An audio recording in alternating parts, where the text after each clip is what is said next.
Some shows talk about one team. Other shows barely talk sports.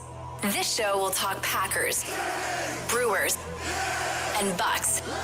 Every day. It's Wisconsin Sports Daily with Steve Sparky Pfeiffer on the Wisconsin Sports Radio Network.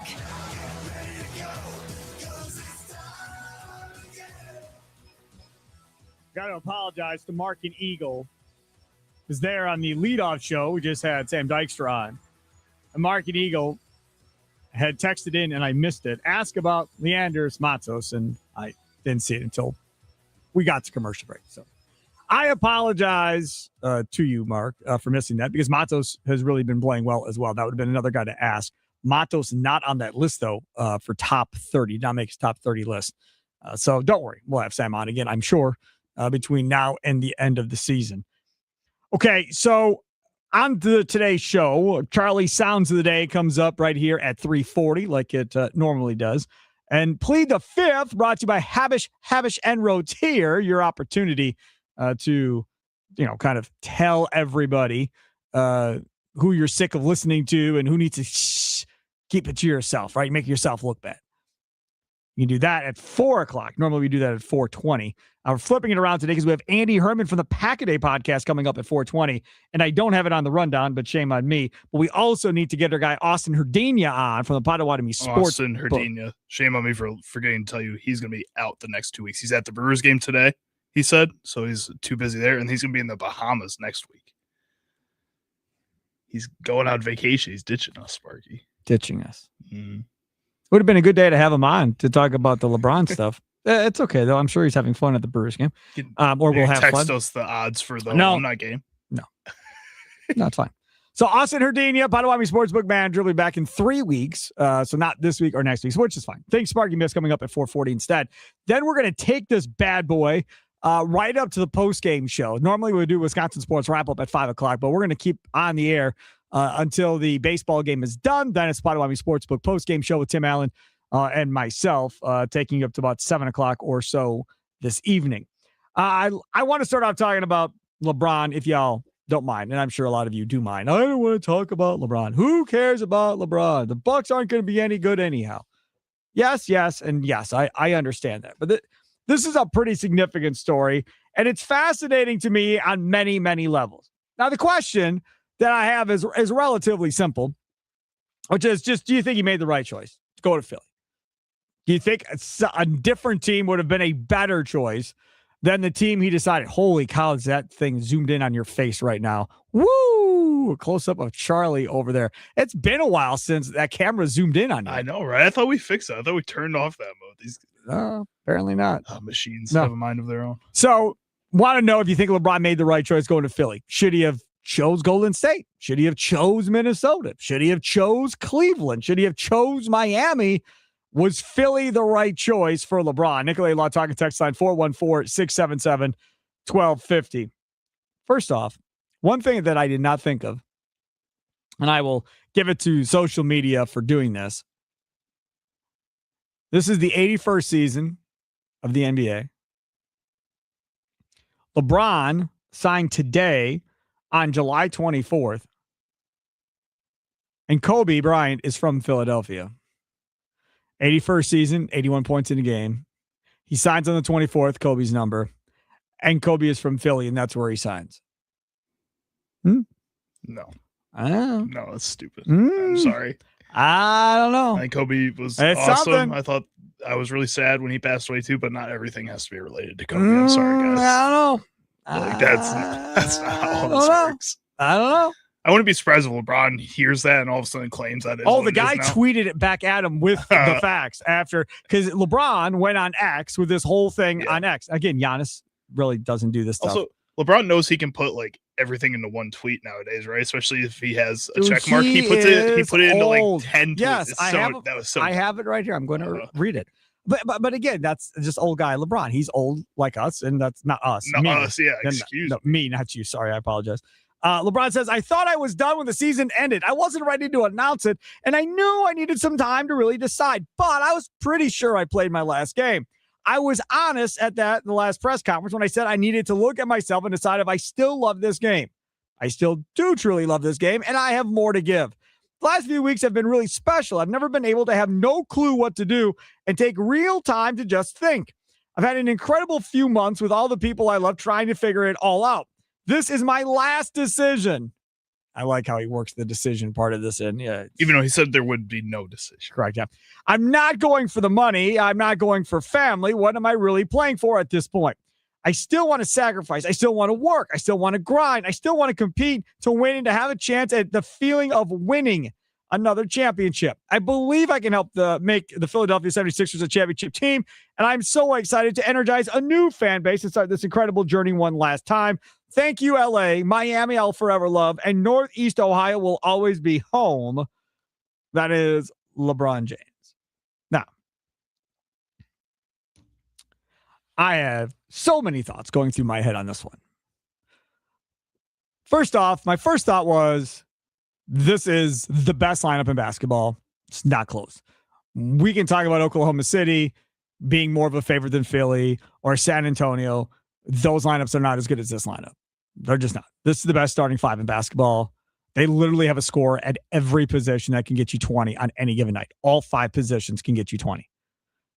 That's amazing. That's the first thing. The second thing is I immediately thought of KD and Golden State when this happened. I was like, come on, man. You're just running to the easiest point possible to try and go win this. Where he literally does not have to average 25 or 30 points a night and they still win a championship. He could average 15 and they still win a championship because of everybody else around them. And Kevin Durant got railroaded for that decision to go to Golden State. Now, the big difference is Golden State had just won a title. Philly has not won a title, right? So from that perspective, it's a little bit different. But as far as running to the most ready all-star-like team out there after they had already gotten Jaylen Brown, I mean, Boston Celtics fans have just got to be puking in toilets all day today. I mean, you give them Jaylen Brown and then LeBron goes there to finish it off. I can't even imagine how sick I would be if I was a Celtics fan right now. Just absolutely just sick beyond sick. Still Jason Tatum. Yeah. What do you think Jason Tatum is doing? I'd be pounding alcohol. That's what I'd be doing today if I was Jason Tatum. I just, when you could talk to me about the New York Knicks all you'd like, and I know they won a championship when nobody thought they could win a championship, but that team is not as talented as this team. There is no way is this team as talented as this team. And then you talk about the guy that is the architect of this whole thing. Oh, yeah, it's the same guy that built the Warriors, who is now running the show for Philadelphia. They're going to win rings. The only way they don't win rings, and I said plural, because this is a 2-year deal at $8 million for a third-year option. Meaning, if they win 2 titles here, he's going to come back for the third year and try and three-peat. No question. He's going to become the first person to win championships with 4 different teams. Nobody else has done it. We've had like 4 or 5 guys that have won it with 3 teams, but nobody's ever won it with 4. So he's going to mark himself down for history in that aspect too, where literally every team he's been on will have won a championship if and when they win a championship with the Philadelphia 76ers. Those are all, in my mind, the pros in this whole deal. If I was LeBron looking at this, I think there are some very strong negatives to this whole Philadelphia situation. The first negative is the expectations, which is what I just laid out, are going to be through the roof. Where literally it's going to be, if you don't win a championship, you failed. I don't care if you get to the finals and lose. You failed. That's a failure if you can't finish. That's number one. Number two, you have the Philadelphia media, who are like New York and probably like Boston. Philadelphia media is not going to back off. They're just going to pile on you if this does not work. If they think you're being a ball hog, if they think you're not passing enough, if they think you're not being aggressive enough, Philadelphia media is just going to be waiting to pounce on LeBron James if this thing goes sideways just in the littlest bit during the course of the regular season. Well, he's the one making $8 million, though. He's not the big money guy. Like they're not going to pounce on Joel Embiid for being hurt potentially again. It's 2 years at $8 million. Yeah. So it's $4 million. $4 million. So it's even better situation. Like he's made it a really no lose situation for him, because if it starts going downhill, it's gonna be everybody else that's getting paid around him instead. Now let's look at some of the other factors. Jaylen Brown is now his teammate. Mm-hmm. Do you remember Jaylen Brown sitting on the sidelines, pretty much saying his kid's not a pro? Mm-hmm. Remember that? They get to be teammates now. Mm-hmm. That'd be good. Jaylen Brown, the guy who by all accords wants to be the guy on his team and wants to run and lead his own team. And that is why the Milwaukee situation, I think, excited. I'm like, all right, it's going to be my team. Let's go. Let's do this. Because he was sick of being the sidekick to Jason Tatum. Oh, boy. Now he's got 3 other guys who are all amazing. He's in front of Edgecombe, right? That's it. I mean, Embiid, he's Philadelphia. That's his team. Embiid, Maxi's going to get his shots. He has the ball when he brings it up. He's been the star of the past 2 seasons, not Correct. Embiid. Yes. Maxi, LeBron is freaking LeBron. I don't care if he's 65. He's LeBron freaking James. He's going to get his shots. And Jaylen Brown then is going to figure out where exactly he's going to get his shots. They're going to win championships, but his stock may take the biggest hit out of all of them. Unless he goes out there and plays exactly like he did, and LeBron takes a more playmaker first type of approach, which I think is very possible. And Joel Embiid sits out 35 to 45 games of the regular season, so you don't see him most of the time. That'll help. Like, there's a lot of stuff that has happened over the course of the past few years, which tells me that Jaylen Brown will probably be fine. Yes, it's a group of guys that will all need to take their shots, but I also think that, again, LeBron this late in his career just is not that same aggressive type of scorer, that same killer mentality that he used to be, because he understands that's just not the player he is. Joel Embiid, I think, will take some time to keep getting back to a regular role with this team, as long as he keeps missing extended periods of time with injury. And Tyrese Maxey, I think, is really your only competition with the shots, and that's only because he's been phenomenal. So you're going to let him keep his shots. But how is that different than when you were playing with Jason Tatum? You figured it out and won a championship that way too.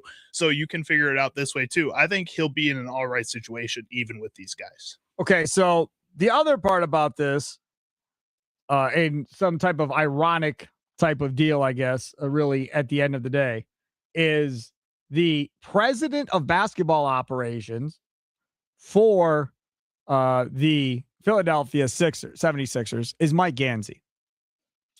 Did you know that Mike Gansey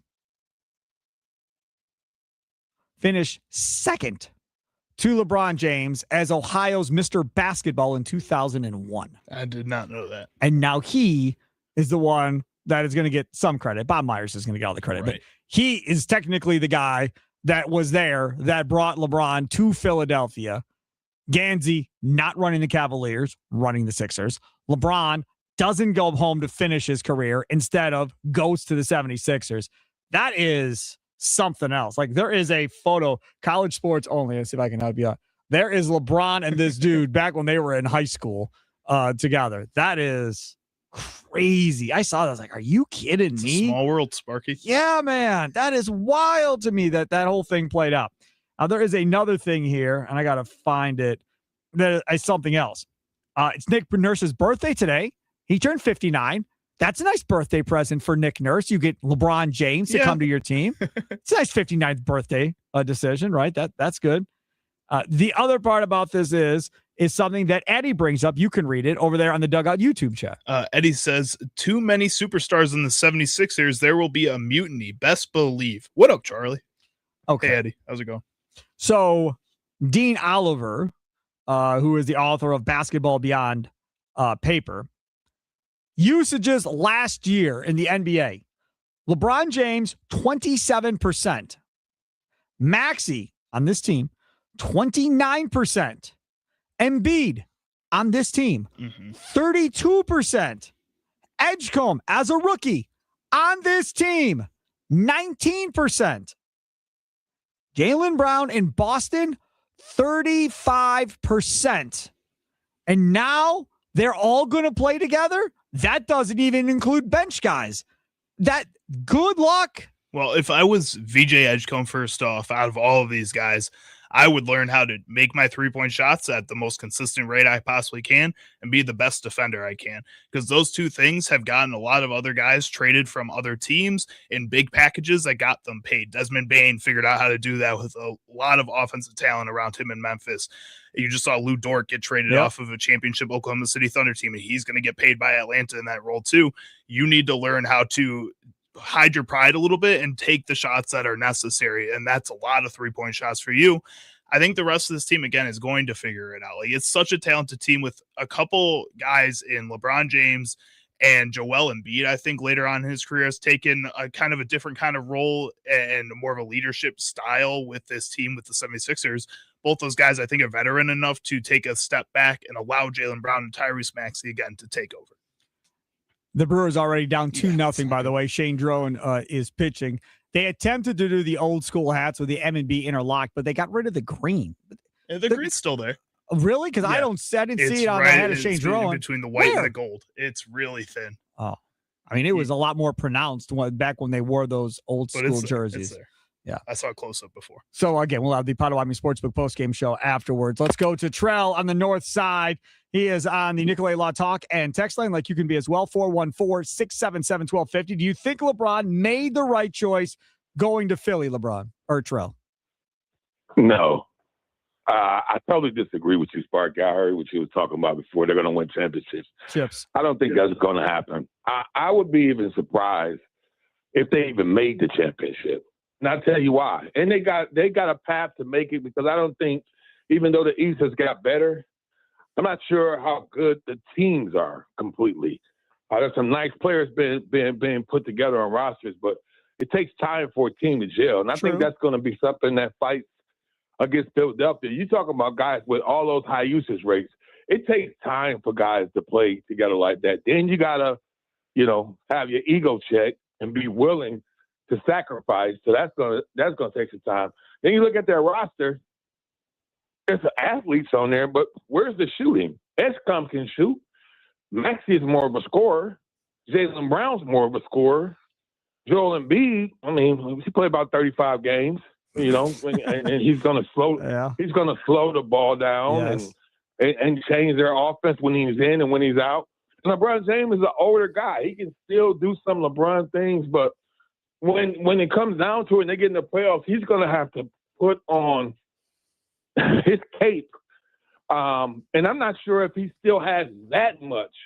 He still got something left in the tank, but I don't think he has enough to be going through grueling playoff series from series to series. And he happened to be the one that is kind of like shielding or being there. So I don't think this thing is going to work. I would be surprised if this team is not the same.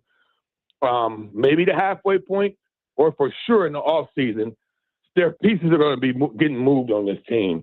But I think LeBron has did this for the narrative that everywhere he goes, he delivers a championship. I think he has to go around the margins to be able to have that say in the GOAT conversation, that he did something that Michael Jordan didn't do, because everybody's going to bring up a championship. And I believe if they happen to win championships or a championship, he's going to have an excellent case for a GOAT argument. If he can say that he won in every stop that he went to, and he was a valuable member of each team that he won, he'll have an excellent case. I just don't think it's going to happen. All right, Trell, thanks for the call. Let's talk about the 3-pointers that Trell brings up. 3-pointers made, right? Not attempted, but made last year. The Philadelphia 76ers were 22nd in basketball at 12.3 3-pointers made last year. The Bucks, for instance, they were 4th in the league at 15.1. It was Charlotte at 16.4, Golden State 15.7, then Boston at 15.5, and then the Bucks at 15.1. Remember, that was the goal before the season, was because the Bucks led the league in 3-point shooting from a percentage standpoint. They wanted to take more threes, and that's how they were going to win around Giannis. Well, they ended up in 4th with 3-pointers made per game. 3-point percentage, the Bucks finished 2nd in the NBA, be only behind the Nuggets at 38.7% for the Bucks. The Nuggets 39.6%. The Philadelphia 76ers 23rd in the NBA at 34.9%. So 3 points shooting was an issue last year for the 76ers. And to Terrell's point, you did not really improve it at all, it doesn't look like, this offseason. No, they actually lost their top 3-point shooters, and Paul George, he was their team leader outside of Eric Gordon, who only played 6 games with the team, but Paul George shot 39% from 3. Justin Edwards is still on the roster and currently slotted as their backup small forward. He shot 37%, but that was only on 2.8 attempts per game. Tyrese Maxey, 36%. Kelly Oubre, 36% as well, no longer on the team. VJ Edgecombe, though, shot 35% from 3. That was only on 5.6 attempts. Yep. So you expect him to tick up that attempts a little bit, and that helps out. Maybe more volume leads to a higher percentage for a guy like that, a young player building a little bit of confidence. I think you can maybe find it somewhere else. There's still a couple of free agents probably out there that are 3-point specialists that you just bring in for a role like that. I'm sure this team can figure it out, especially with Bob Myers running the show. He's a guy who has figured it out in the past. He's somebody that I think most NBA teams would trust in their front office to make something work. I said earlier, LeBron is one of 4 players to win 3 titles with 3 different teams. The other 3, role players. Danny Green, Robert Horry, and John Sally. No superstar has ever won it with 3 teams but him. Now he's going to be the guy that will be the only player, role player or not, to win it with 4 teams if he wins it. To Terrell's point, he is right. It's going to take time, right? If you go back to Miami with Wade and LeBron and Bosh, that took time because there was a lot of conversation about, okay, so who's going to close the game here? Okay, who's going to get the shots? And there was a lot of back and forth between LeBron and Wade. LeBron kept telling Wade, come on, dog, this is your team. Go. It's like, nah, you're LeBron, man, dude. You're good, whatever. And then you saw that with Giannis and Lillard to a certain degree, too. Both of those guys trying to figure it out. And Giannis continuing to say, dude, Dame, I need you to be Dame. I don't need you to be second to me. You just go what you do and close out games for us and be that guy. So there is going to be some battling, I guess you could say, to figure out who really is going to be the leader of that team. Who's going to be that guy that's going to dictate, okay, coach, this is what we're going to do, Nick Nurse. Because that's the other thing. If you're Nick Nurse, end of game, who gets the ball? Probably Jaylen Brown would be my guess. Over Maxey? Probably. Over I would LeBron? say Tyrese or Jaylen Brown is, yeah, probably. I think when I look at this, I don't see that as big of an issue because you've had LeBron who's done that before in his career multiple times now, where he's kind of learned how to figure out how to acquiesce a little bit or take control if he needs to post Miami. He's done that in LA. He did that in Cleveland. They won championships with both those teams. He's figured that out. Joel Embiid has done that for a while now too. Jimmy Butler and James Harden have both made their way through Philadelphia, and that's a weird kind of relationship to kind of figure out with both those guys, and he's had that experience now. Jaylen Brown has played with Jason Tatum his entire career. That's something that he's learned to figure out in this past season, learned that he needed to take control a little bit more. Because Tatum was out, that's why. Well, and I think all of these guys understand those situations a little bit more, and it won't take nearly as long as it had in the past for these guys to figure that out. I'll give you something else. I wouldn't start Edgecombe. There's no chance. You're my 6th guy, dude. You're going to be my offense off the bench to go be that scorer. He's not going to get shots with these guys. Anthony Simons is their backup point guard. He's kind of that, though. Correct. But you could have Maxey and Simons kind of out front if that's what you want to do. Gross defense, right? Lineup, man. You'd rather have Jaylen Brown out there as much as possible and rotate Maxey and Simons, I would say. For me, you have to have a scorer off the bench. And right now, you've got 5 guys that all want the ball and want to score. And that is definitely Edgecombe wants the ball and wants to score. You're just going to waste energy from him and not get the most out of him offensively. So if you have to go sign a free agent 2 guard to come in and be a defender only and not care about getting shots, then by all means, go do that and try and figure that out. Again, I mean, if you look at the Bucks situation, Yelich leadoff homer for the Brewers. Hallelujah, dude. Woohoo! Maybe we should keep the old school logo on Yelich's helmet. Maybe it makes him feel more comfortable. That Mason Crosby show. We're just rolling right now. Yesterday we picked him and Terang to hit home runs. He got like a foot away from a home run. Terang didn't even get close. Today we stuck with Terang to hit a home run instead of Yelich to hit a home run, and now Terang's probably not going to do anything. Well, we'll see. But Yelich leadoff homer, that is great. Yeah, good for him. We needed that. Yes, his power needs to get going there. So 2-1 now, Rockies over the Brewers. You can see the green more in the helmets. Can you see it now? Yeah, a little bit more. There you go. See, if you're Nick Nurse, I'm just thinking about this from a head coaching perspective. I don't even know what I'm running. Like, offensively, what am I going to run with all these dudes? How do I get touches for all these guys to keep everybody happy without somebody not being mad that they're not getting utilized enough? I don't know. That's the easiest way to get guys to shut up is win games. If you start losing games, well, and somebody's not getting enough, Boston was winning games with Jalen. That didn't seem to matter. Not nearly as much as they probably should have.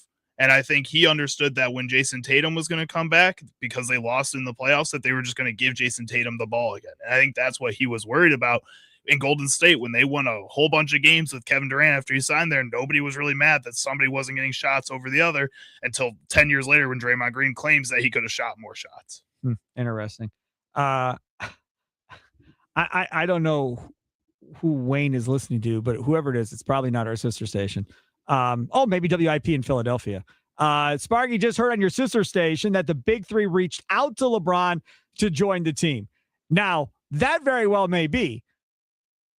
Did you hear and see Kendrick Perkins the other day going off on Giannis? I did not know. Kendrick Perkins is like, dude, get off your porch and call LeBron to get his butt to Miami. What are you doing? Pick up the phone and recruit him to get him to Miami. That ain't who he is. That's not who he is. I mean, he's he's front office's job. He's willing. That's what he's done this entire time. Right. But he was the front office in Milwaukee. Mm-hmm. But he just said it was the front office's job. I understand. But I mean, he was the front office. So that's not who that dude is. And good on the 76ers. If that's what happened, if Embiid and Maxey, now was Jaylen Brown one of the three? Yeah. Or was it Edgecombe that called? Probably Jaylen Brown. I don't think VJ Edgecombe. Let me tell you something. If it was Jaylen Brown, I'm proud of you, Jaylen Brown. I am. Because adding LeBron just takes shots away from him. So to just say, to hell with it, come play with us, that's a big deal. That's a huge deal. From Market Eagle, is the NBA going to investigate the Sixers for circumventing the cap? Well, Mark, I'd like, if I was the Bucks, I'd be sending an email. Hey, man, that dude is worth more than $4 million a year or $3.9 million a year. So how are y'all not going to have an issue with this one here? Because he clearly is playing for way less than he should be playing for. So, yeah, I think that's fair. If you are the Milwaukee Bucks, send an email, see what happens. Right. Do an interview on the Wisconsin Sports Radio Network. Complain about it. We'll send it off. This wouldn't matter as much if the NBA wasn't doing what they're doing with the Bucks or all these other stories that were circulating the NBA. Like, this would just be a cool story of a guy that wants to go win a championship and that he's taking a pay cut to go and do that for a final ride in his career. But no, now we got to ask, is this circumventing the cap? Now we got to ask, is he getting paid from outside companies circulating money back around so that they can circumvent the cap that way too? You have to ask all these different questions because the Clippers and the Bucks and everybody in between is getting investigated. Hey, looking for a college where you can excel in the classroom and on the field? At Bryan and Stratton College's Wauwatosa campus, you can compete in the NJCAA Division II athletics with more than 20 men's and women's teams to choose from. Keep playing the sport you love while earning your associate degree in business, healthcare, criminal justice, or digital marketing. Athletic scholarships are available for those who qualify. Visit bryanstratton.edu and discover how Bryan and Stratton College is built different for you. Again, they're looking for track and field athletes, looking for all kinds of different athletes. And essentially, if you're listening, no matter where you may be, if you're in the state of Wisconsin, wherever you may be in the state of Wisconsin, if you're in Michigan, Iowa, Illinois, wherever you may be streaming us and listening to, they're here for you, right? You're like, man, I'm better than a D3 athlete. I should be a D1 athlete. They're missing the boat. I should be able to. Okay, well, hey, man, Bryan Stratton's right here for you, right? JUCO school. You go there 2 years, get yourself a degree, and then if you're good enough like you think you are, then maybe you have a chance to go play D1 somewhere else. It really is a no-brainer. You get a great education and an ability to prove yourself maybe to the D1 schools that you belong there, and then have the opportunity to go there and play the last 2 years of your athletic career. Makes good sense. All right, take a quick time out. Come back on the other side. We're going to get to Charlie's Sounds of the Day a little bit earlier. That's coming up next. It's Wisconsin Sports Daily, live from Wisconsin Sports Radio Network studios, powered by the Potawatomi Sportsbook. Sparky here.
Welcome in, Wisconsin Sports Daily. Steve Sparky Fiver with you. Charlie Usen over there producing the show. Let me tell you about my friends over there at Wendy's. Man, the food over there is just amazing, isn't it? I mean, we all love Wendy's at this point. How about the $1 small classic Frosty? Summer's better with a Frosty in your hand. For a limited time, Wendy's is giving you a sweet deal on your fave summertime treat. A small classic Frosty for only $1. Yeah, that's right. Summer should be fun, not expensive. Treat yourself and celebrate $1 Frosty summer at Wendy's. But hurry, because this deal's over when the summer's gone. So get it while it's hot, or, cold in this case. What sound clips will Chicago Charlie pick today for Sparky? Will Sparky become enraged? Will laughter ensue? It's time for Charlie's Sound of the Day. It's Wisconsin Sports Daily on the Wisconsin Sports Radio Network. All right, let's see what we got here, Charlie, for today. Plead the Fifth, still to come, brought to you by Havish and Rotier. That comes up at 4 o'clock, not 4:20, because we have Andy Herman of the Pack a Day podcast coming up at 4:20. What do you got? All right, so we're going to head on over to the Milwaukee Brewers for all three sounds. Two of them from foul territory earlier today. Matt Arnold, Brewers president of baseball operations. He was on foul territory? He was on foul territory talking with Eric Kratz, who is a part of the alumni game later today. That's why he was out there.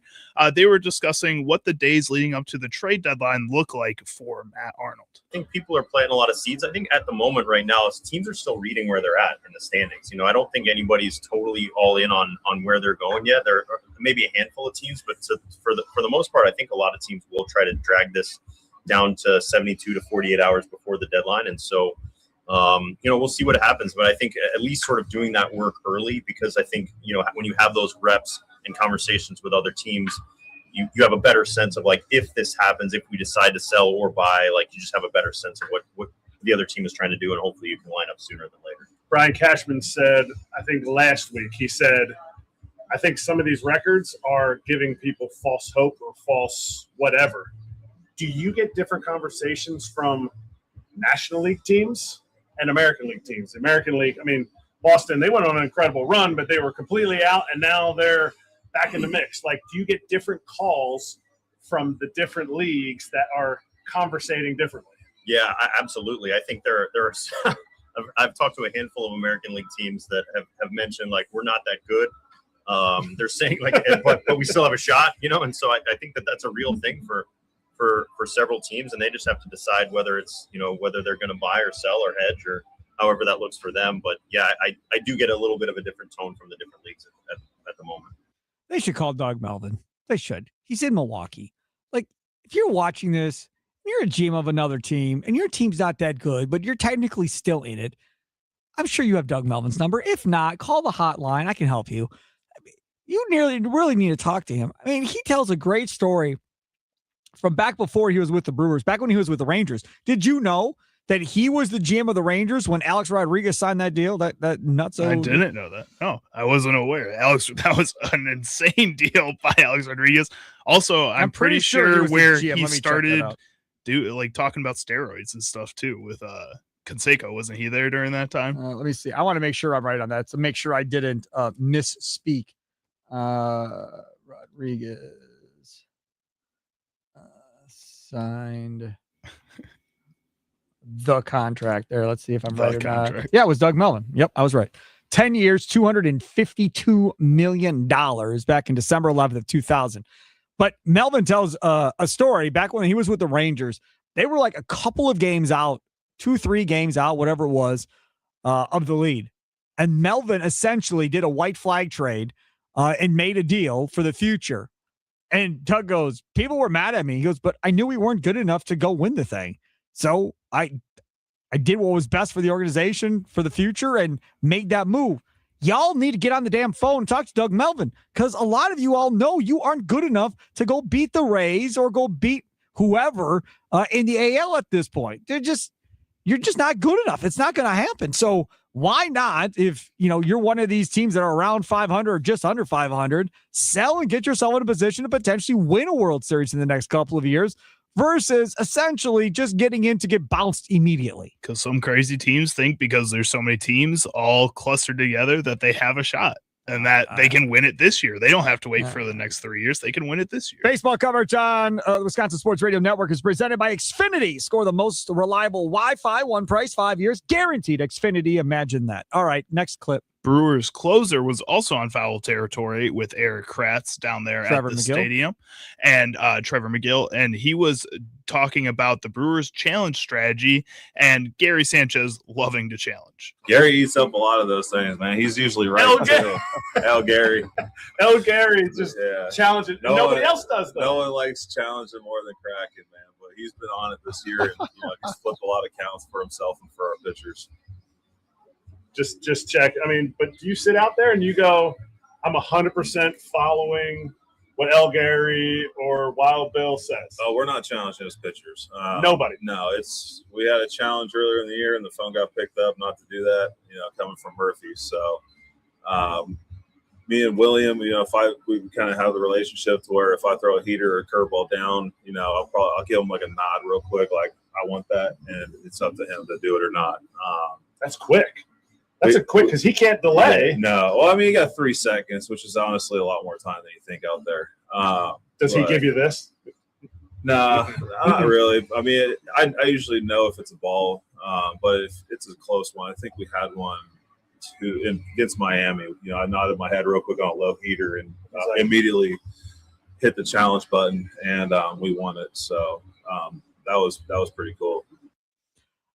It is something completely different for these pitchers when there is a way for you to get a pitch that you want, but your manager essentially takes it out of your hands and said, no. The catcher will control whether or not you get the pitch. And then if you're wrong, and God knows catchers are wrong all the time in baseball right now, then you burn it. And then later, if it's a starting pitch, you're like, darn it, man. I'd had the opportunity. We never would have challenged that last pitch. This one definitely was a strike, and now I don't have any challenges. We don't have anything to do about it. It's got to be frustrating, I would think, for pitchers right now with this ABS system. You would think so, but I think a lot of these guys just don't want to deal with it also at the same time. So the fact that they don't have to say anything, the fact that they can let their catcher deal with it, I think that works for them too. So I think a lot of them are just unbothered by it overall, mostly. Last up here, speaking of pitchers, Jacob Mizorowski was talking with MLB Fits about one thing he's really into outside of just baseball and Pokemon cards, as we already know. Is there anything else, off the field that you're interested in that, maybe Brewers fans don't know about you or might be surprised to find out that you're interested in? This offseason, I got really big into neon signs. Okay. So the old beer signs. So yeah, I picked up a Hams one that rotates with the scenery. So I'm kind of big into that one. So it's kind of cool. Yeah, hunting, fishing, the normal stuff. Coming from the Midwest. So, but yeah, the big ones, the neon signs. I kind of fell in love with them. I got to say, they're pretty cool. I have nowhere to put the neon signs. I have a neon microphone sign in my office right now. Yeah, you do. It's sitting on the floor, and I've not hung it up yet. But the meaning to hang it up at some point. I like neon signs. I get down with that with the Miz. Far more than I like Pokemon. I'll tell you that. I like my girlfriend and I will go antiquing. We'll just go around to antique malls or the big buildings that have been renovated into antique malls. And I always pick up a sign that I really like. And then by the end of the time we're there, I put it down because I don't want to buy it by that. I really like it at first. And then I'm like, ooh, does she ever just shake her head and go, no, Charlie? Yes, all the time. There's so many things I like. She knows too before I even say anything. Sometimes she'll just go no, and I'm like, you don't even know what I'm gonna point at. She's like, the giant purple hand chair that's right there. Yeah, no, that's not happening. I was like, okay, fine, sure. You called it, so I got to give you that one. That is funny. Oh, my goodness. Hey, Potawatomi Sportsbook. Lots of things to point at. There are lots of noises being made at the Potawatomi Casino Hotel. Potawatomi Sportsbook, 30 games, all on at one time on their 2,000-foot square screen there. And not to mention 2 levels of seating to check out, too. And the kitchen at the Potawatomi Sportsbook is unbelievable, right? You've got steak and eggs and all kinds of stuff for the all-day brunch. You got burgers, wraps, salads, hot dogs, tenders, everything you could potentially want, they have at the Potawatomi Sportsbook kitchen, and it is all delicious. Then, over 40 beers on tap and over a dozen different specialty cocktails also at the Potawatomi Sportsbook. So good. Check them out today. All you got to do is go to Potawatomi.com, and you get more information on taking their shuttles to and from Brewers home games, like the one going on right now, the Brewers chasing 2-1. Jake Bowers was just up, and I know for a fact Tommy Wirtz is at this game. So I was like, okay, well, let's see if he can bring anything for Jake. No, weak grounder. No, he swung at 2 bad pitches. Not a strikeout. Grounder. No. So I guess something, there's that. We'll take it. I mean, if you were going to bet something today on this game, it would be a Bowers home run knowing Tommy's there. Oh, yeah. That would have been the bet because him and Thunder, I think, are at the game Joey together. Ortiz not to get a hit. That 8-hole thing. Yeah, and Joey Ortiz is up right now, too. The best case scenario is he walks, right? Just take the walk, get on base. 3 walks as the starting shortstop. I think that would be fine. Take a quick time out. It's Wisconsin Sports Daily. Live from the Wisconsin Sports Radio Network studios, powered by the Potawatomi Sportsbook. Sparky with you.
I don't know, man. Shane Drowan might be a guy that you consider moving.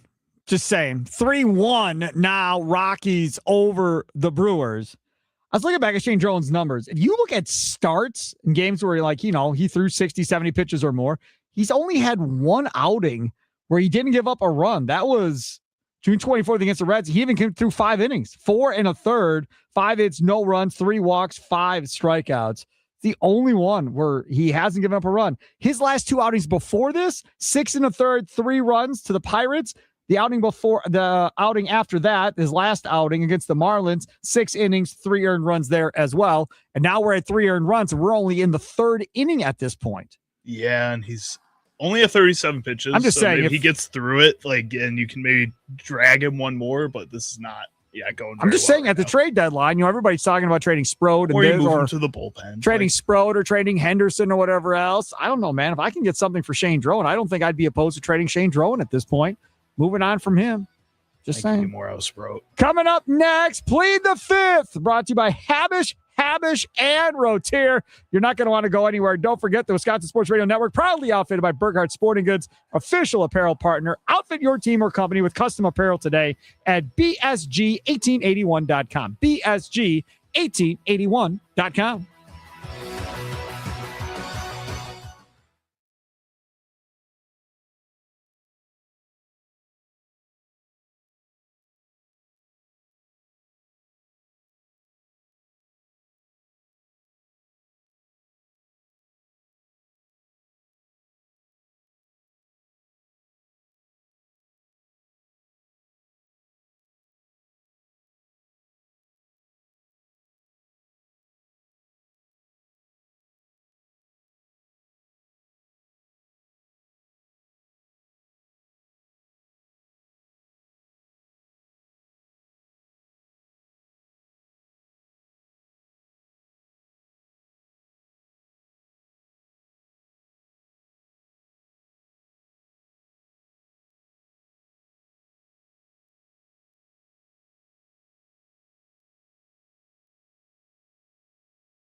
Some shows talk about one team.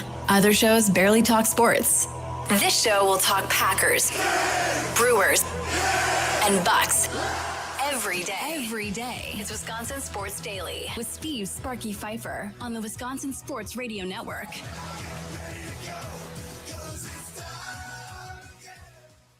Brewers losing 3-1 against the Rockies, bottom of 3. Yelich just hit one to the warning track, almost for his second home run of the day. I saw earlier on the Nicolay Law Talk and Text line from the 414, this is about a half hour ago. Usually when your leadoff guy hits a homer, you don't score anymore the whole game. Hopefully that won't be the case today. It's been a couple innings, but they haven't scored yet. Is that a thing? I guess I never realized that was a thing. I didn't think that was a thing. Maybe that's a Brewers thing. Maybe this is something he's noticed. I mean, back in the day, Paul Molitor was the igniter, man. That dude would lead off, with a home run every now and again. Ricky Henderson back in the day with that leadoff home run to get the momentum going and get the energy up. I never looked at it as a negative.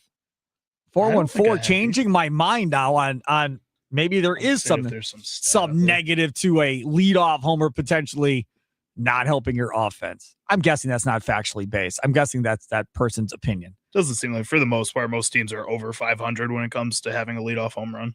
Yeah, well, very good. I still like it. Yelich of all guys needed that home run. He really did. He needed that to get himself going. Speaking of the Brewers, Kylie McDaniel, who writes on the different farm systems and prospects and all that stuff for ESPN, has a piece out today. We are going to talk Packers. We normally get to our green and gold update here, but we're going to do Plead the Fifth here instead. I just want to read something quick before we do Plead the Fifth, brought to you by Habish, and Rotier. Andy Herman, Pack a Day again, 420. I will say that Kylie McDaniel and I rarely ever see eye to eye on how he views a player versus how I view the same player. Okay, fine. He says, still very strong about their system with a steady flow of young players coming to the big leagues. It's hitter heavy with only 3 pitchers in their top 20, and that's exactly what opposing teams want to trade for in an ideal scenario. Fine, but they've got a bunch of young pitchers at the major league level that they very well could trade that would be in the farm system. Technically, untouchables. Madej's untouchable, certainly off limits. Luis Pena is likely also off the table, and I would imagine the 2 prospects that got extensions earlier this year, Pratt and Lara, will also be hard to pry loose. My counter to that is Madej's the only one. I would trade Pat, I would trade Lara, and I would trade Pena. Mm-hmm.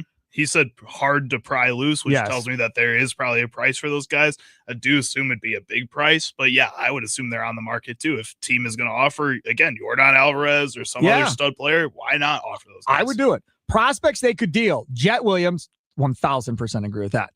Jefferson Carroll, the catcher, as a prospect they could deal. First baseman Luke Adams, that one would hurt. And Dyson Harden, the pitcher at AAA, all in the top 15 and in AAA. So they will be quite attractive to teams looking for a quicker rebuild. Luke Adams, I really have a thing for Luke Adams. I'll be honest. Yeah, but you got like 4 other guys in the minor leagues right now that are also awesome at first and third base, man. Like, it'll be fine. I know. I'm just saying the heart will hurt a little bit. Harden, you move. That's not going to hurt my heart. Carroll moves. That's not going to hurt my heart.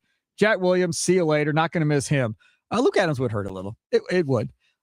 So we'll see what happens. All right. It is 4:00. Normally we do this at 4:20 on Fridays, but we're moving it for Andy Herman. Here we go.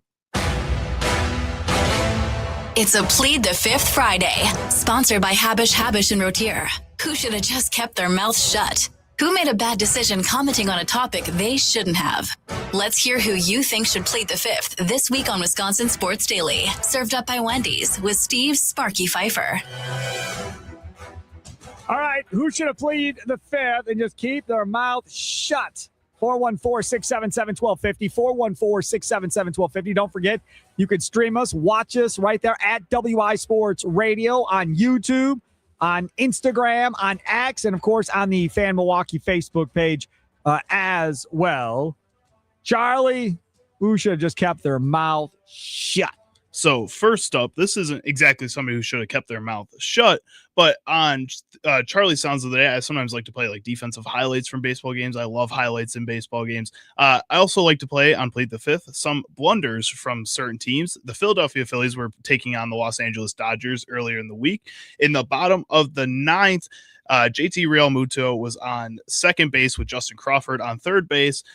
Justin Crawford was running no matter what when there was contact. JT Realmuto also was. He made it all the way to third and then did something really dumb. Shot off to third, and it got him hung up. Crawford's hung up. Crawford is out. Throw to second. That is the game. That is the ball game. What a way to finish it. Chaos on the bases and a 2-1 Dodger win.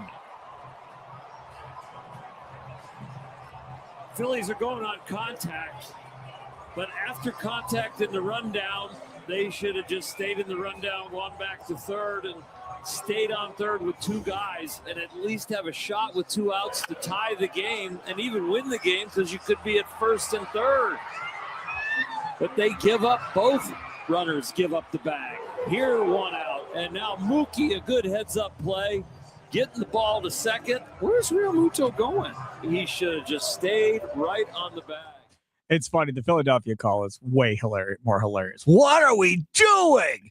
The Philly call was amazing. That one also just was only like 19 seconds long because they stopped talking because they're so angry about it. Yes, correct. Realmuto's a veteran. Like, that's just unexcusable. Dude, you've been playing baseball your whole life. What are you doing? Just stay there. They get him out, fine, and you're on third. No big deal. Still have an opportunity to tie the game and score. Why in the world you would get out of there and run back?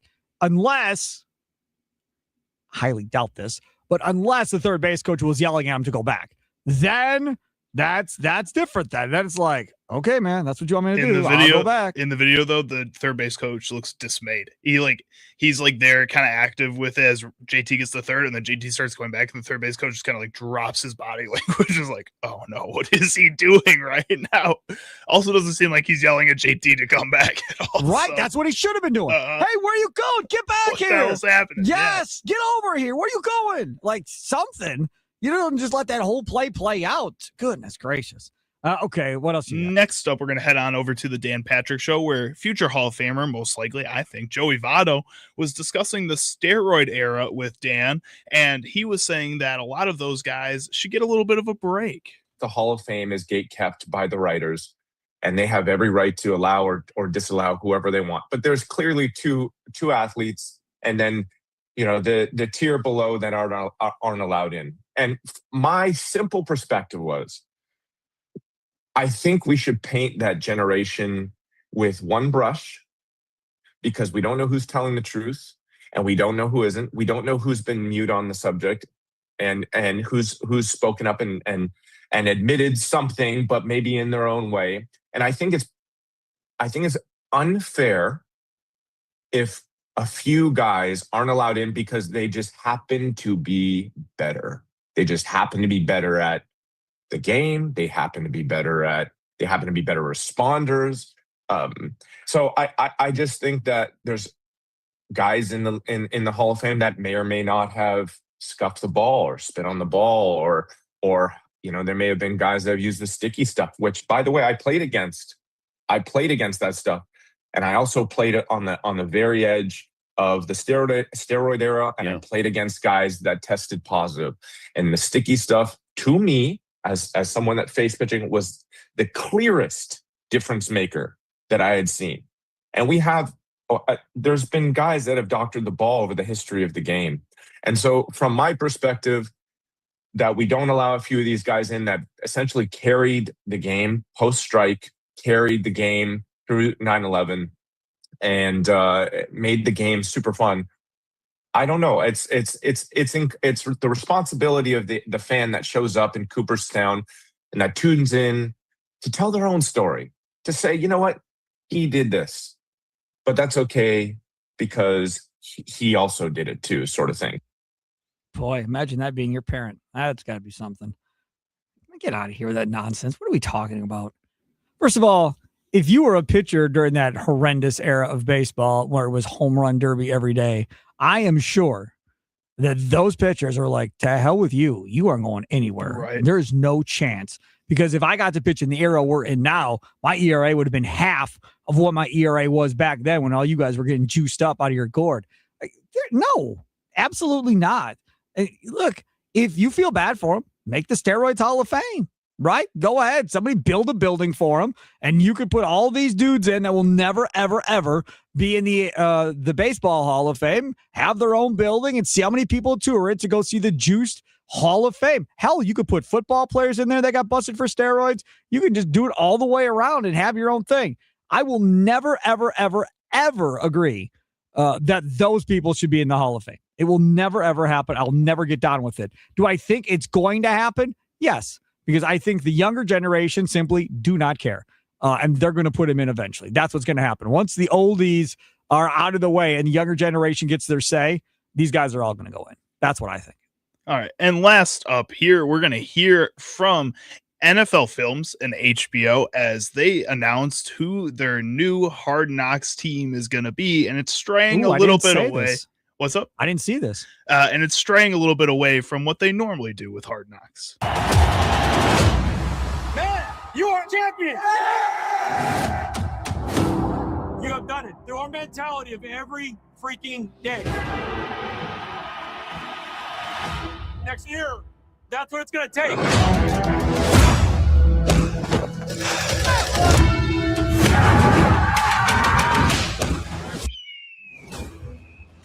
Let's go figure out how to get better from last year. We're just going to keep attacking. 12 is 1, okay? It's a relentless attitude. This organization knows success. The Seahawks and John Schneider made big moves. We coming back next year. Training camp, it's mental and physical preparation. This locker room is unlike any locker room I've ever been a part of. We got to get this on camera right here. Let's do what we do, baby. Let's spin. Let's go.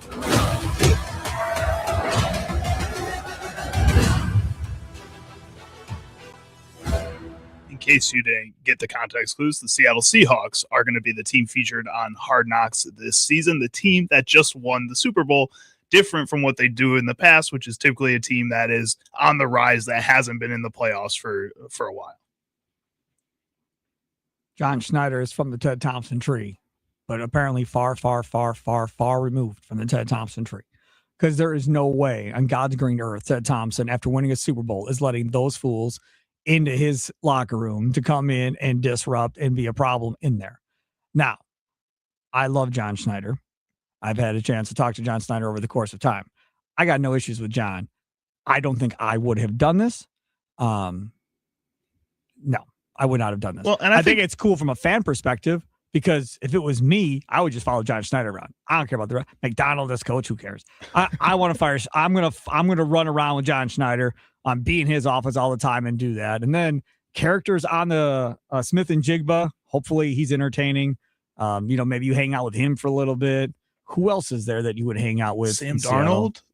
That excites you? Not really. I don't know. From my perspective, I wasn't even thinking about this from the Seahawks perspective on Play the Fifth. I think this is a bad decision from HBO and NFL Films. Why? Because this is different than what you've always done. It's always been fun because it's a team that you don't know. No, but I like the different change up, because why? It's going to show you the psychological aspect of being the defending champion, getting over the hurdle of, we're the champions, and then trying to figure out how to build chemistry again and get going again. Hard Knocks is learning these guys and falling in love with a team that may not have been good for the past 5 years. Nah, I'm good. It's about seeing these guys that are working really hard to make a name for themselves, not a team that you, again, know everybody's name already. It's just different than what they've done in the past. And it feels like traditional Hard Knocks is going away with all the different ones that they're doing. And then now you're just literally breaking your own rules that you've set for yourself for a long time to have the Seahawks on here, along with your 18 other versions of Hard Knocks that nobody's watching. I'm okay with it. I don't have as much of a problem with you do as it. I'm anxious to see what it is, because again, it is tough. You don't see teams repeat. Normally, the team that loses in the Super Bowl really takes a step backwards, more so than the team that wins in the Super Bowl.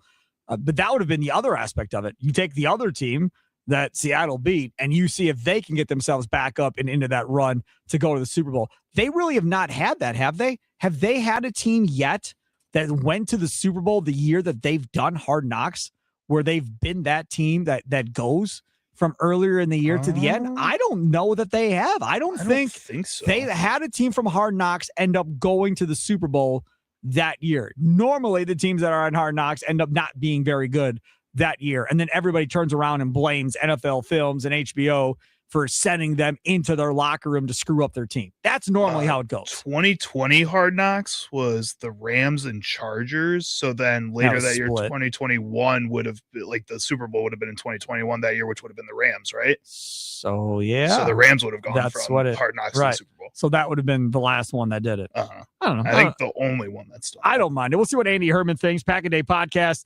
He comes up next on our green and gold update. Looking forward to talking to Andy. Also, looking forward to heading over to Wendy's. The Minions really wanting to impress the new big boss, Wendy's, so they cooked up some fun chaos for the fans.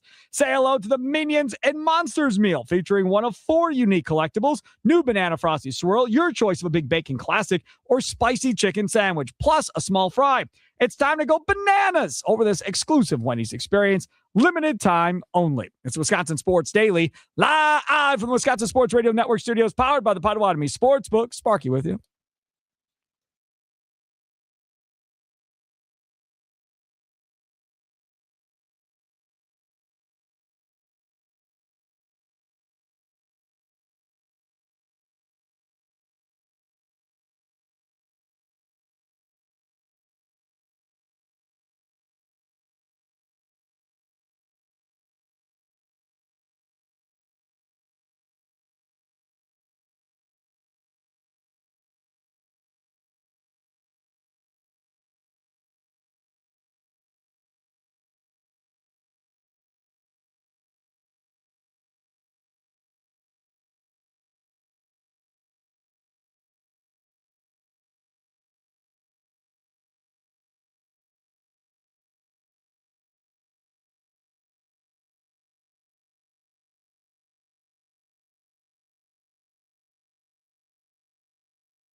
Welcome in, Wisconsin Sports Daily. Jake Bowers goes down swinging, strikes out again. What a disaster that's been since the All-Star break. A complete disaster. And if he's not going to hit, then they've got to play Andrew Vaughn every day. I don't care if the guy throws from his feet. Vaughn needs to play every day if Jake Bowers can't figure this out. Like, it's absolutely ridiculous. He has been horrible with the bat in his hands since the All-Star break. It's time for your green and gold update on Wisconsin Sports Daily, powered by the Potawatomi Sportsbook on the Wisconsin Sports Radio Network with Steve Sparky Pfeiffer. You know, I was giving Ryan Wood, Packers beat writer from the Green Bay Press Gazette, I have been giving him crap for some time, including yesterday when he was in town and showed him over to Maddie's Bar and Grill over here by the radio station to have some lunch, and then he had it back about his pink ugly suit coat that he has. And I come to realize that Andy has the pink hat, and he just took it off. Ryan Wood with that pink suit coat that he wears on TV.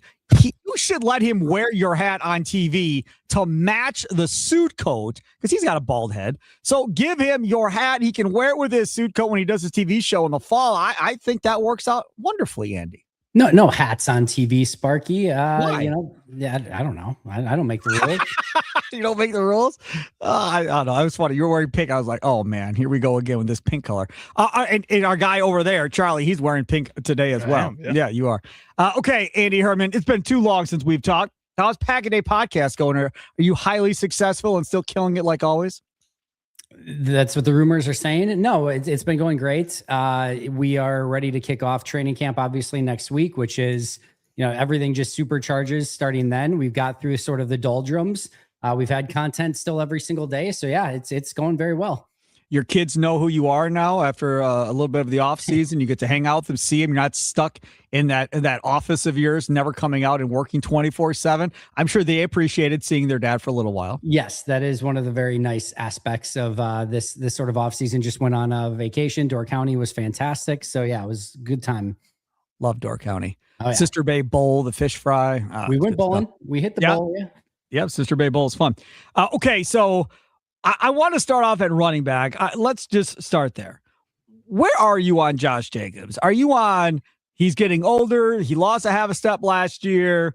He's a singles and doubles hitter. He's maybe not that home run hitter anymore. What's your take on him coming into the season? I didn't know which direction you were going to go with that question, considering there's still a large cloud out there over what's actually going to happen with Josh Jacobs. I'm not talking about that. I just want to stick to football. Right. Deal. So to me, from a pure football standpoint, I don't have any concern about Josh Jacobs. Both PFF and I, who obviously graded Josh Jacobs throughout the course of the year, still had very high grades on Josh Jacobs. A lot of the stuff where he was not able to kind of get some of the stuff going, to me, and I'm assuming PFF felt the same way because they graded him pretty similarly, is because the offensive line just didn't generate much for him. He was able to generate yardage when there was nothing there, which he's been able to do basically his entire career. And right before literally the entire season imploded, exploded, and everything else, he had that awesome play against the Broncos, took it to the house for his longest touchdown, I think, of the season and maybe of his time in Green Bay so far. So I think he's never, at least over the last few years, he's not a consistent home run hitter. That's not exactly what you're paying him to be, but you give him stuff to work with, and he's going to take some of those, 3, 4, 5 yard runs and turn them into 10, 15, 20 yard runs. He can still do that. And in the meantime, he creates a lot for you when there's not a lot there.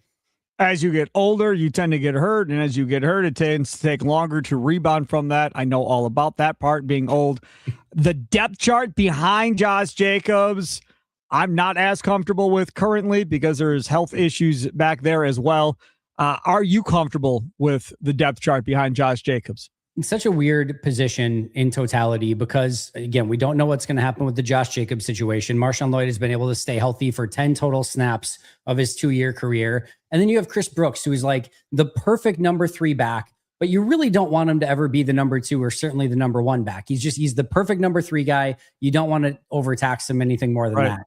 If everything is perfect, if Jacobs is good to go and Lloyd is healthy and Brooks is your 3, I feel phenomenal about this running back room. I have no concerns. I go into the season with that trio of running backs all day, every day.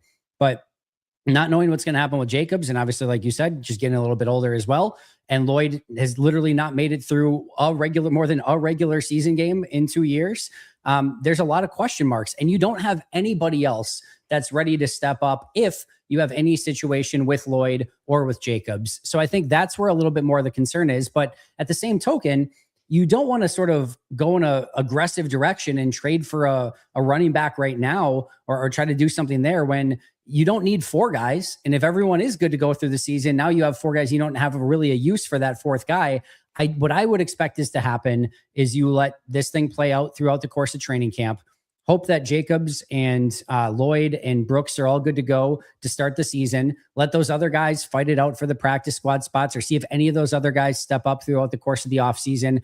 And if anything happens, whether that be to Jacobs or whether that be to Lloyd or maybe even Brooks, then you go out and maybe you call Arizona. They've got at least 4 running backs that are probably capable of being better than what even a number 3 would be right now in Green Bay. You call them, you probably pick up something for a 5th, 6th, 7th round pick, and you kind of fix that going into the season. But for now, I think you're okay. You mentioned the player whose name we do not mention on this show because he does not play in back-to-back games ever. So there's no need to mention his name. You mentioned his name more than we have on this show in the last year. Is that fair, Charlie? Yeah, I think he so. mentioned his name 4 times. And I think I maybe said it once just to in make the you last mad. year. Yeah, that was it. Right. So there you go. For those of you that don't know who we've been talking about for the last year, now you know. Andy, the offensive line, questions everywhere. Who for you is your biggest question / concern going into training camp? You're like, I just don't know about right guard, or I just don't know about left tackle. Like, do you have a position in that starting 5 where you kind of have circled to see if said player is worthy of that choice or can get upended by somebody else? Yeah, I do, but I think it's honestly easier just to talk about the entirety of the offensive line. And I can give you the optimistic view and I can give you the pessimistic view. From an optimism side, if you want to be optimistic about this offensive line, I think going into the season, Jordan Morgan looked good at left tackle in preseason a year ago. It's the position he played his entire college career. He gets to stick at one spot.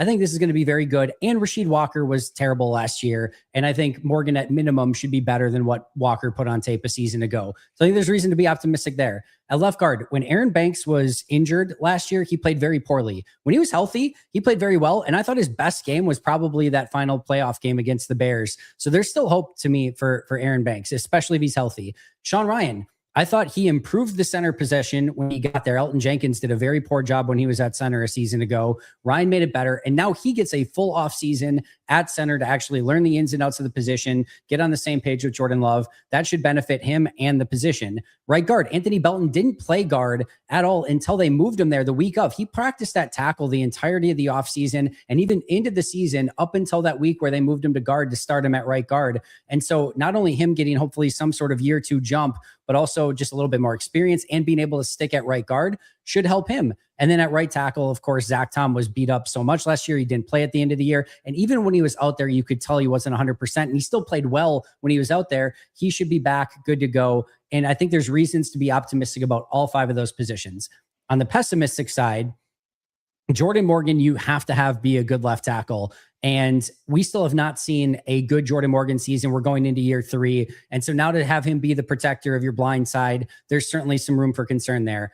Aaron Banks was an overpay no matter what way you want to spin it. And he was bad when he was injured. And guess what? He was already injured at minicamp, which is not a great start. Sean Rhyan was an improvement, but I didn't think he played great at center. And specifically from a pass protection standpoint, he allowed far too many easy wins for the defense. That's something he has to clean up and just be a little bit more consistent overall. Anthony Belton, well, he was a spark at right guard. He still was a net negative and played poorly at right guard in the second half of that season. And he needs to take a step up to solidify that job. Zach Thomas coming off a major injury. And while he should be good to go, you never quite know how those things, kind of work out at the end of the day. And after that, you need like 8 guys on your offensive line to get through a full, 17 game plus season. Jiger Burton has made a good first impression as a 5th round rookie. Outside of that, I have no faith in anybody else as depth on this offensive line. So again, reasons for optimism, yes, but there are a lot of questions that are going to have to be answered. And it's an offensive line that's coming off a really tough year a season ago. Talk with Andy Herman, Pack a Day Podcast. Follow him on X at Andy Herman NFL, Pack a Day Podcast at Pack a Day Podcast on X as well. Joins us here on Wisconsin Sports Daily. Steve Sparky Fifer with you. that offensive line last year during training camp, I was harping on Charlie that Escalade should be at right guard. Quit screwing around with him at tackle. He's not going to play tackle. You have your tackles of the future at left and right tackle. Just play him at guard. And they refused. And then they got stuck having to play him at guard, which is fine. Your Jaeger Burden character, I don't know jack about other than y'all seem to fall in love with this guy and be that dude. So is he good enough, do you think, to unseat Escalade? Because I don't think they're taking out the $1 million man Banks. He ain't going to sit with that contract. Left and right tackle's not moving. I mean, center maybe, but they just gave Ryan a new deal. So even that I would find hard to believe unless you were to flip-flop him and he goes back to right guard. How do you see that playing out? I think the interesting thing about Burton, and I didn't get a chance to watch him pre-draft. I watched him after the fact, and I really, really liked what I saw.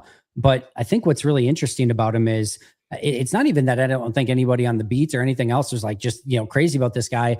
And then he gets with the ones. Obviously, injuries had a lot to do with that. There were a couple guys that were missing throughout the course of OTAs and mini camps. But when Matt LaFleur was asked about him, he said that he's very much in contention for playing time and snaps this season.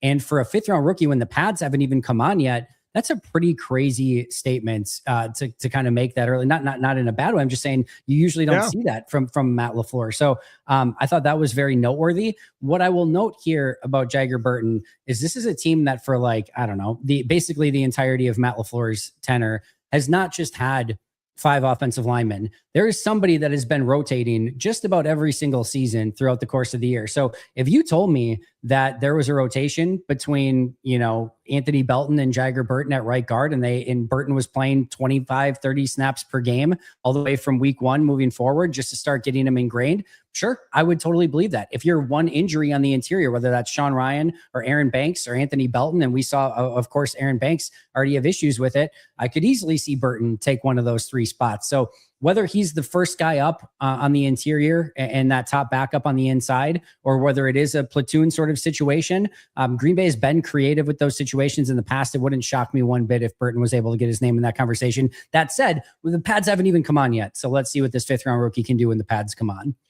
Defensive side of the ball, Micah Parsons has been having a group of the young guys been working out with him during the offseason that we've seen. It came up the other day.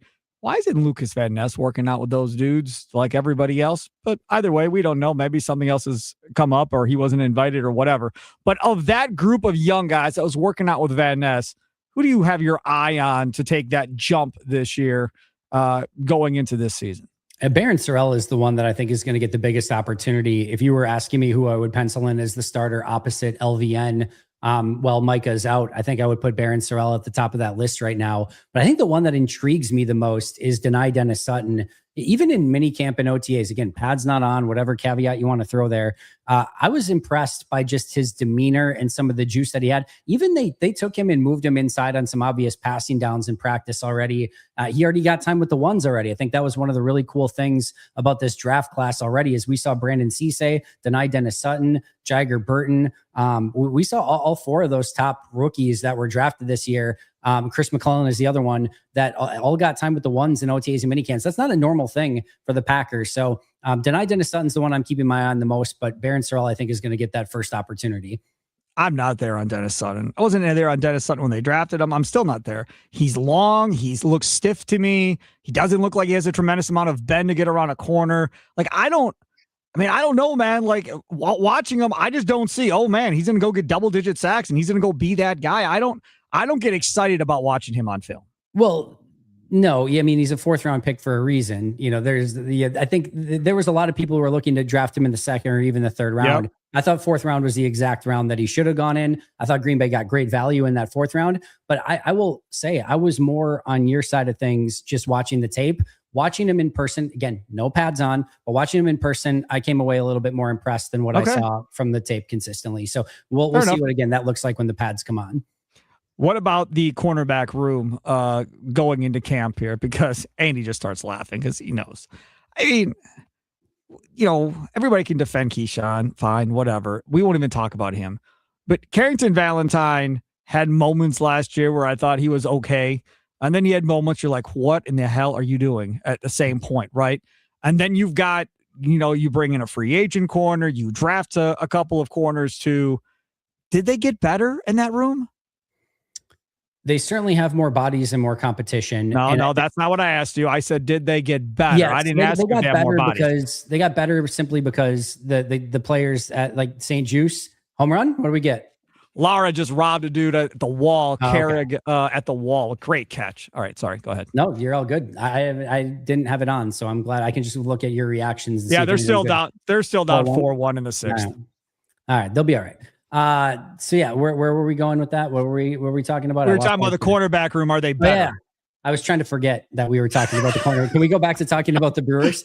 I think just having St. Juice and Brandon Cisse and even maybe Damani Jackson in that room certainly gives them a lot more depth. So that makes them better. All I want from this room is a legitimate, true competition at outside corner. I don't want Keyshawn Nixon or Carrington Valentine or any of these guys just to get handed it. If they end up being the best two and it's Valentine and Nixon and they beat out Cisse and St. Juice and Damani Jackson and Kamal Haddon and whoever else wants to step up into that conversation, great, so be it. Let the best two guys win. But I just don't want anything handed to anybody, whatever the contract is or what their status with the team is. Let those guys go out. I do think, I talked about this offseason, Keyshawn Nixon, I think, is underrated by the fan base and overrated by the team. He is in the Ladarius Gunter wing of you. Don't blame him always for having to be the number one guy when he has no right being the number one guy. No. I'm going to stop you. That dude at the end of what was it 2 years ago or whatever? He did. They came to him about returning kicks or whatever. He's like, man, I want to be CB1, man. I'm CB1. I don't think I really want to go back and do that again. As soon as you set that target on your back, you better go do that then, right? That's fair. Trust me, I am not a Keyshawn Nixon guy, so I'm not trying to be out here and defending in any stretch of the imagination. Right. Again, I do think he's a little bit better than Packers fans think he is. I think he's worse than the Packers think he is. But I just want that to be a competition. I think Cisse is a very naturally talented corner. I'm excited to see what he can do. And I think St. Juice had a really nice season. Going back and watching his film from last year, it was 400-ish snaps, but I thought he played really, really well. And I think he fits this scheme very, very well also. So I'm interested to see who wins those two spots. Andy Herman, last question. Were you for or against going from a veteran kicker to a rookie kicker? I don't care. I just need whoever's kicking to make their damn kicks. Like that's where I'm at with the entire thing. And here's the thing where we get into training camp, it's going to be kicker watch every single day. And who's making the kicks and who's missing the kicks. It's not going to matter. Because McManus was awesome in training camp a year ago and it didn't matter one iota come the regular season. And so he was hurt most of the season. That's partly true. But then he won 13 in a row going into that playoff game and then had a bad game. It happens. Trace Mack could go 1,000 for 1,000 in training camp. And if he misses his first kick, we're all just going to be like, here we go again. He's not going to be able to make his kicks. And of course, if it's worse in training camp and he doesn't do well or Haversick out kicks him or whatever, and we're going to all go into the season being like, here we go again. They're not going to be able to make their kicks. It's another, Braden Narvison. So that's right. I just, at the end of the day, I'm in the Matt LaFleur camp of I don't even want to talk to kickers, talk about kickers. I'm done with kicking competition. They're probably going to break our hearts at the end of the year. I trust no special teams in Green Bay except maybe Daniel Whalen. I just hope whoever ends up winning the job can go out there and perform when they need to this season. I hated the move. I'm surprised I'm surprised even if you wanted to move on from McManus, which fine. I'm surprised because Haversick just feels like a kicker there for being a kicker there. It doesn't feel like it's legit. One of my bold predictions I had is that Haversick will outkick Trace Mack in training camp and it won't matter. Trace Mack is still going to get the job. Even if you want to move on from McManus, I thought they would have brought somebody in to be a legitimate, true contender / competition. It's a 6th round rookie. You've done this with Anders Carlson. There's no guarantee that this works. So to just say, yep, Trace Mack is our guy. I'm relatively surprised that they went in that direction. Before you know it, training camp practices will be here next week, and we'll get back to getting reports from training camp and people sitting on the bleachers outside and watching training camp. And I cannot believe we're here already, but it feels like it has been quite longer. Maybe because we experienced Giannis drama, Brewers have been playing well, but it really does feel like it's been a long time since we've seen an actual football game for the Green Bay Packers. Andy Herman, Pack-A-Day Podcast. Go follow all of his stuff on YouTube, on X at Andy Herman NFL. Great follow, and especially when you get to training camp. With all due respect to everybody else, he is the best at play-by-play in training camp, all day long. Andy, thank you so much for coming on, man. I appreciate you. Hey, appreciate you as well, Sparky. Have a good one. Take care. There he is. Andy Herman joining us on the guest hotline, powered by Gruber Law. One call. That is all. Joey Ortiz had a second at bat while we were talking to Andy Herman. How did that go? Joey Ortiz is 0 for 2 with 2 strikeouts on the day. Shocker. Yeah. But we were overreacting during the leadoff show. Yeah. Yeah, right. Don't want to shake his confidence, Murphy says, but you put him back at shortstop. Well, maybe David Hamilton's doing good today. No, wait, he's 0 for 2 with the strikeout. But you knew they were going to play him. I mean, but play him at shortstop. Well, fine. Yes. I mean, does he hit better at short than at third? I mean, go look at those numbers. I don't know. That might be something worthy of going to. Joey hits better at third. We know that. Yes. For sure. I don't care what David Hamilton does. Put him at short. Correct. Yes, absolutely. 100%. Oh my God. Could you imagine if they trade Pratt and Ortiz as starting shortstop the rest of the year? Like, oh, here's Joe Ryan or Tarek Skubal, but Joey Ortiz is going back to shortstop for the rest of the year. Like, I think fans would be completely conflicted about what just happened. Yeah, probably, but I think they'd rather have Tarek Skubal. I think if that's the case. I mean, they're not going to do that. No. But Pratt to Minnesota, they got who's the shortstop in Minnesota? For Joe Ryan. Brooks something. I think it's Brooks Raley. Is that his name? So a young dude then? Yeah, it's some young guy. Yeah, good. I just thought of that. Oh my God, if they traded Cooper Pratt and Joey Ortiz the starting shortstop, people are going to lose their minds. Coming up next, things that we missed on today's show.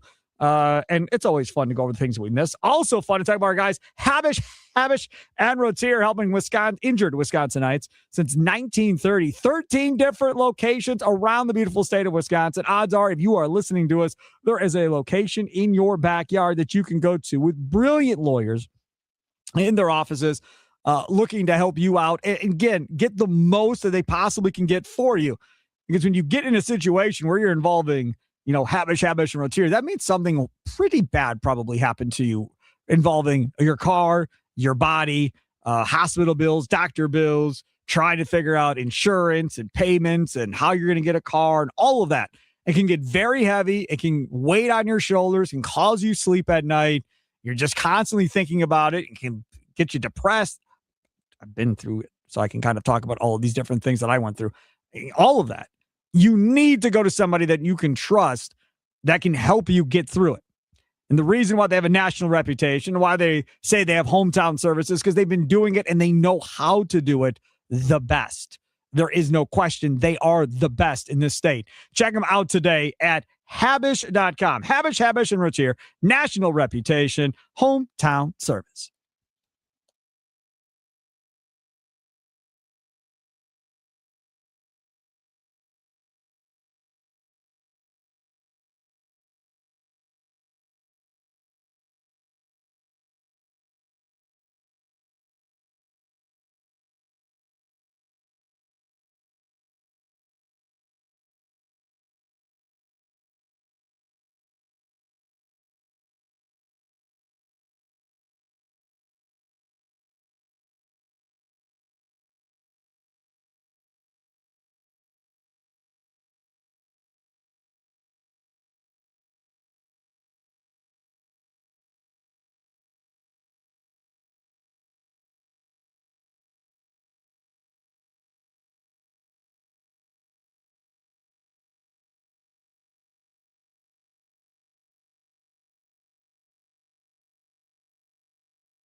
Wisconsin Sports Daily. Steve Sparky, Pfeiffer here. Charlie Usen, other side of the glass. Don't forget, Potawatomi Sportsbook, 2,000 square foot center screen, 30 events at one time.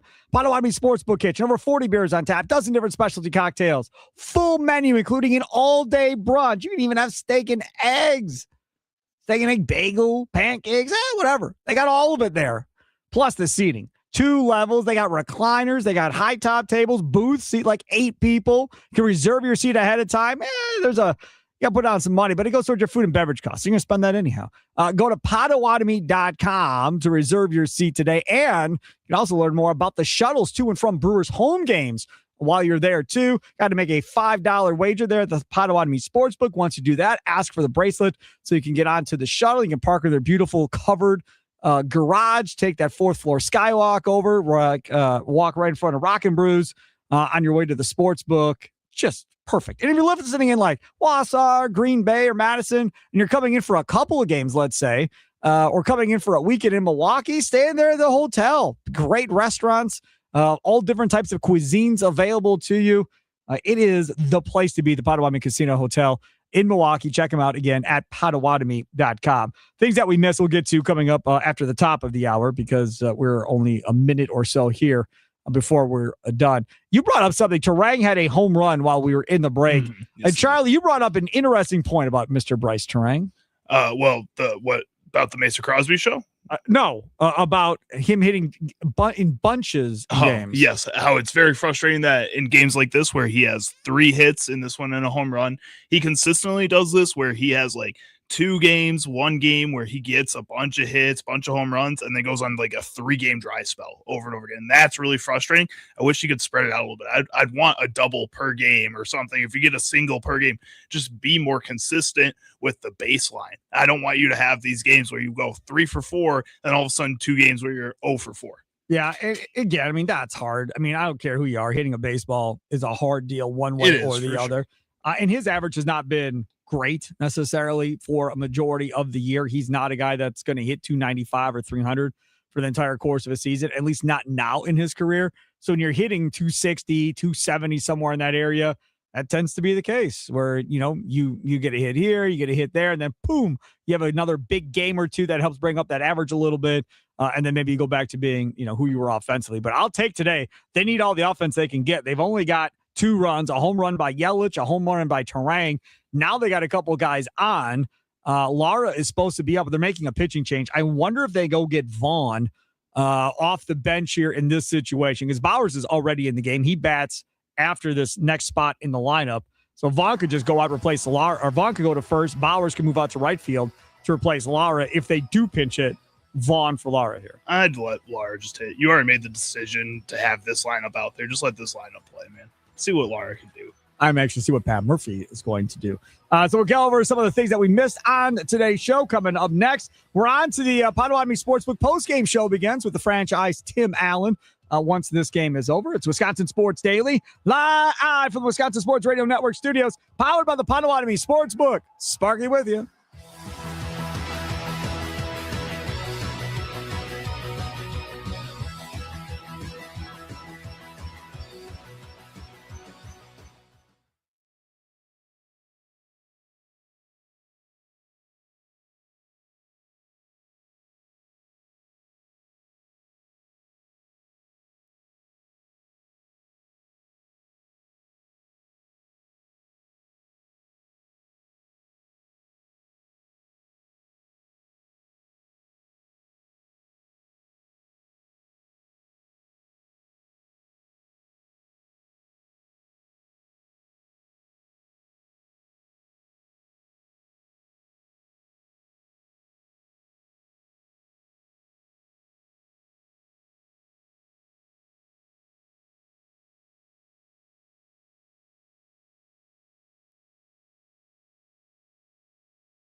Some shows talk about one team. Other shows barely talk sports. This show will talk Packers, Brewers, and Bucks. Every day. It's Wisconsin Sports Daily with Steve Sparky Pfeiffer on the Wisconsin Sports Radio Network.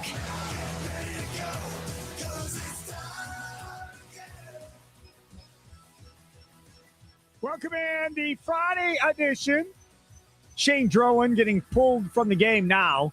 Brewers down 4-2. Both runs coming on homers for the Brewers. Christian Yelich with a homer. Bryce Terang with a homer as well. People kind of cheering for Shane Drowan for getting up 4 runs as he walks off the field with a runner on first base. So we will see what the Brewers decide to do here pitching-wise coming back. Before the break, we were speculating what the Brewers were going to do on a Rockies pitching change of whether or not they're going to let Laurie hit or bring Vaughn in to hit. I wanted Vaughn. Charlie said just leave Laurie in there. They went with Vaughn. Got to a 3-2 count, struck out swinging. Ball got by the catcher, so Vaughn is out because there was a runner on first. Both runners advance to second and third, so then 2 outs.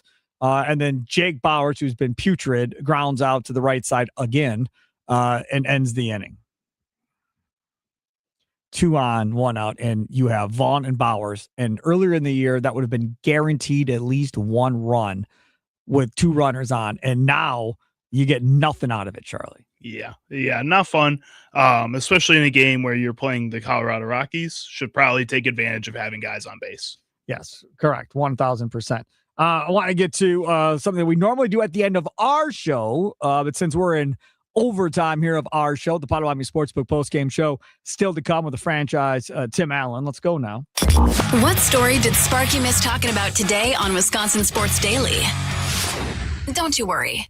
Sparky's got you covered now.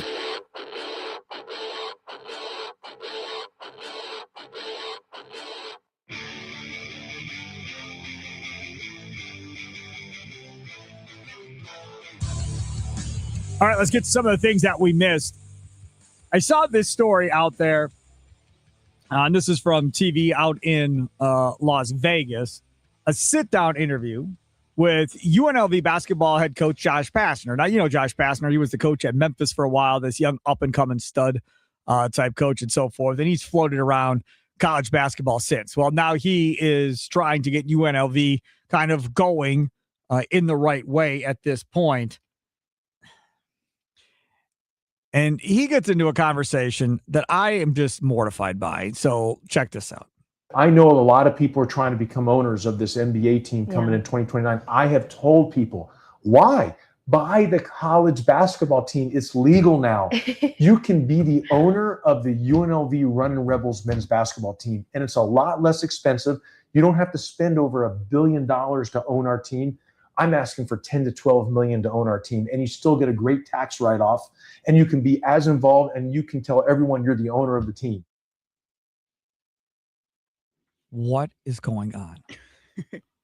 What are we doing? I mean, isn't that 10 to 12 million a year? That's just a There's donor. no isn't it? way it's 10 to 12 million straight up, and then you get to call the shots and run the show.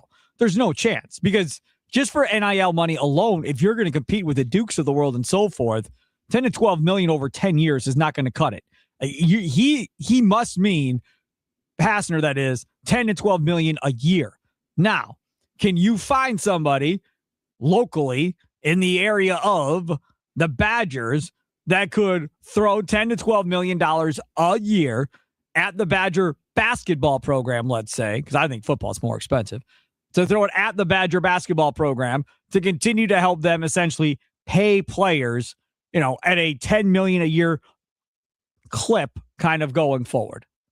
No, I don't think so. You don't think so? Not somebody who cares enough about the basketball program to do so. Well, again, do they have to care, or do they have to If just you're going to write be a the check? owner of the team, you care. You have to care. If you're going to be part of the decision making, you have to somewhat want to be a part of the decision making. Like, those are the things that come with being an owner. This isn't just being a donor. If he wanted to say, you could be a donor, but you're going to be the top donor. So that's basically what he's saying. I think I don't think this owner role that he's bringing up is actually going to be an owner. I think it's just the top donor gets a fancy little title that says you're the owner, and that's what it's going to end up being, which is completely different. And I think to sell it weirdly like this is just setting a bad precedent for somebody to allow your top donors to make decisions, which then becomes a whole different issue that I don't think the NCAA is prepared for. What about Mark Lasry? He could if he wanted to. I mean, there was talk out there that he was looking to invest in a college program one way or the other. He just made a boatload of money on the Buck sale. Wesley Edens has himself in all kinds of financial issues right now, so I'm not going to ask Edens to donate $1 at this point. But Lasry, on the other hand, I think is more than fine from that perspective, knows the area, won a championship with the Bucks program, with Giannis and all of that. What if it's Mark Lasry that comes in to save the day for Wisconsin athletics? He could, I guess. And he could save the day for all of them, not just basketball. He could come in and save the day for football, basketball, everybody, and be the guy that's responsible for turning the Badgers into a powerhouse in football if they wanted to, and just essentially go buy whoever you want. He's also somebody who I think just likes to talk about getting involved in things. He was talking about, I think, 1-2 months ago about being involved in the WNBA eventually too. Yep. Want to get involved with that. He likes celebrity status. I think so. I think that's more what it is. So I don't know if he really has, again, the wherewithal to go through with running a college program like that when he already backed out of running a NBA program like that. Like that just doesn't seem, in my mind, worth his time and worth his money. Lasry comes back to own and run the athletics program. He brings Fagan in to oversee the financials and fundraising. Peter Fagan's in charge of fundraising and raising money and so forth around the state every year. And away we going forward with that program. And Jimmy Haslam buys it from both of them. No. Come on, man. There's no need to ruin multiple franchises in this day by Jimmy Haslam being involved. And again, in fairness, we don't know that Jimmy Haslam really has screwed anything up. It's not ruined yet. The Bucks point. aren't ruined No. yet. I mean, this was going to happen regardless if Lasry was here or not. This day was coming with Giannis. So it's unfair, really, if we're being honest, to put all of this on Jimmy Haslam at the end of the day. Is it fact that this thing has gone downhill since he took over? Yes, it has definitely gone hill. Is it fact that Wesley Edens is the guy still technically as the governor of the franchise for the time being? Yes. Does it seem like Haslam is the one running the franchise more than Edens? Yes. So all of that being said, I'm mortified by the idea of individuals coming in and buying athletic programs in college sports. And that clearly seems like the way we are going right now. Right. And I think this is a thing, a quote that the NCAA should probably look into and decide whether or not this is really the path they want their teams to go down. Instead of becoming franchises, do you want this still to be college sports? Because what you're going to do is start allowing this to become franchise. And if I'm the NCAA, this also leads to me losing control still. I know the SEC has been talking about separating and doing their own thing in football and stuff, and it doesn't really seem like I think they have the ability to do that long term. Maybe for a season they can go do that, but I think they're going to come running back to the NCAA. And I think the NCAA knows that. I think something like this, when there's extra money coming in from the outside that you're not directly controlling and having other people control your programs that you're not directly controlling, that's going to become a long-term problem for them, more so than the SEC or Big Ten wanting to leave. We are doing, in case you missed it, not in case you missed it, but what we missed on Wisconsin Sports Daily. Normally, this would be Wisconsin Sports Wrap-Up or the leadoff show in this time slot. But with a 3 o'clock start for the Brewers, we decided to switch gears a little bit and just continue on with Wisconsin Sports Daily up until the Potawatomi Sportsbook postgame show. Jim Bowden, who, of course, a former front office guy for the Nationals, put this tweet out yesterday, or post, whatever, on X. Dollars per win for Major League Baseball teams as of this moment.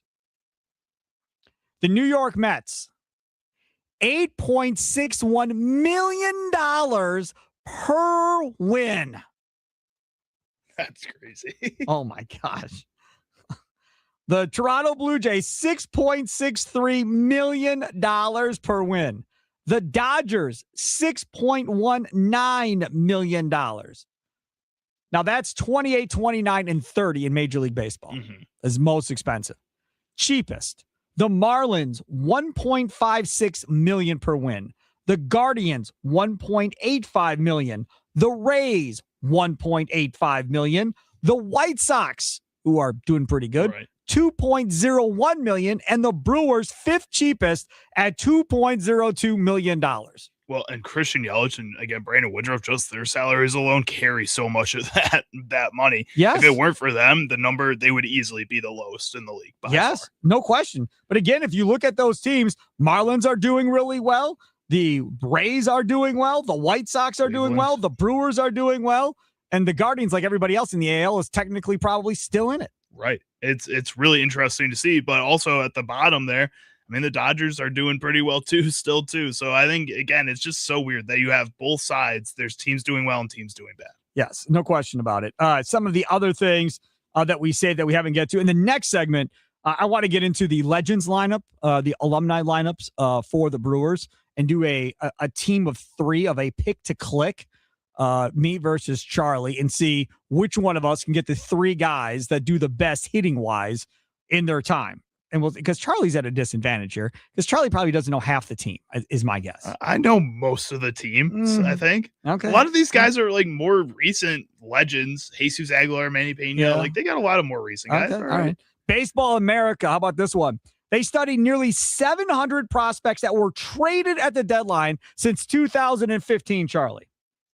Less than 7% of them have produced a 5+ B WAR since then. Mm-hmm. Check this out. Prospects traded at the deadline since 2015. Never played an MLB game. 43% of the prospects, 300 of the guys traded, never reached the big leagues. MLB negative WAR, so average or less, not even average, 0.0 or less. 177, that's 25%. If you put that together, you're at 78%, or 68% of the players that have been traded since 2015 were either never in the big leagues or had zero impact in the big leagues. I mean, that makes sense to me. I'm not as shocked by that. There's so many players in the minor leagues every single year. There's new players rotating in, new players rotating out. Other guys going to go play indie ball, and then they come back 3 years later. Like the guys, and a lot of these trades, like it just is quick. Like you throw in a couple guys at the end just to make sure something happens, and both teams don't foresee that player becoming a major leaguer anyways. I don't know. That makes sense. There's just a lot of guys across Major League Baseball, especially compared to other sports. When you talk about B WAR, 24 of 1,500, 24 ended up with a 10+ WAR in the big leagues. 24. 22 between 5 and a 9.9 went above replacement. 27 between 3 and 4.9. So 3 and up, you're talking about 73 guys out of 1,500. So we're sitting here at the trade deadline. Everyone's like, oh, I don't want to trade this guy. Oh, I don't want to trade that guy. Please don't trade that guy. Well, when you look at the numbers, the odds are in your favor. The team that's trading prospects, that they're all probably not going to work out for the opposing team. Yeah, but if you're a team like the Brewers who do pretty well with their prospects when they do make it to the major league level, like if there's a reason why the Brewers may not want to trade a certain guy, it's because they know what they have in that player, and usually they're pretty successful bringing these guys up. Here's a great story. I love this story here that I found online. This is from In the Bayou with Tyrann Mathieu, his podcast. Larry Fitzgerald's son, Devin, who is currently a top high school wide receiver recruit in Arizona, spotted Arizona Cardinals wide receiver Marvin Harrison Jr. at a local restaurant. Devin politely approached Harrison's table just to ask for a few quick pointers on route running. Congratulations, Ortiz didn't strike out that time. He just grounded out. Instead of brushing the kid off or giving a quick polite answer to get back to his meal, Harrison stopped what he was doing and invited Devin to sit down. Harrison spent the next 45 minutes talking to Devin, mapping out concepts, sharing training habits, and giving him a legitimate high-level wide receiver advice.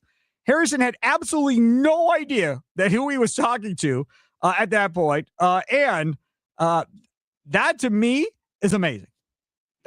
To not know who you're talking to could have been anybody's kid. Could have been your kid, my kid, anybody's kid. And that is a young player. That's not old man Marvin Harrison Sr., who's retired and whatever else. This is a young dude who I'm sure has taken a lot of grief and crap in Arizona for not being the player they all thought he was going to be at this point. So why make your image any worse by being mean to the kid too? Maybe, but you're also eating, right? I mean, that's the one thing that I always tell people is like, if you want to go up to a celebrity, that's cool. Like most of them will be okay with it, but not when they're eating and not if they're with their family and kids. That's a no-go. Like, You see them walking around Great America, or you see them walking around Disney World with their kids, that ain't the time. You just get, that's not the time, right? If they're sitting down to eat dinner somewhere, I don't care where it is. It could be at Wendy's. If they're sitting down eating dinner at Wendy's with their kids, don't bother them. Just let them.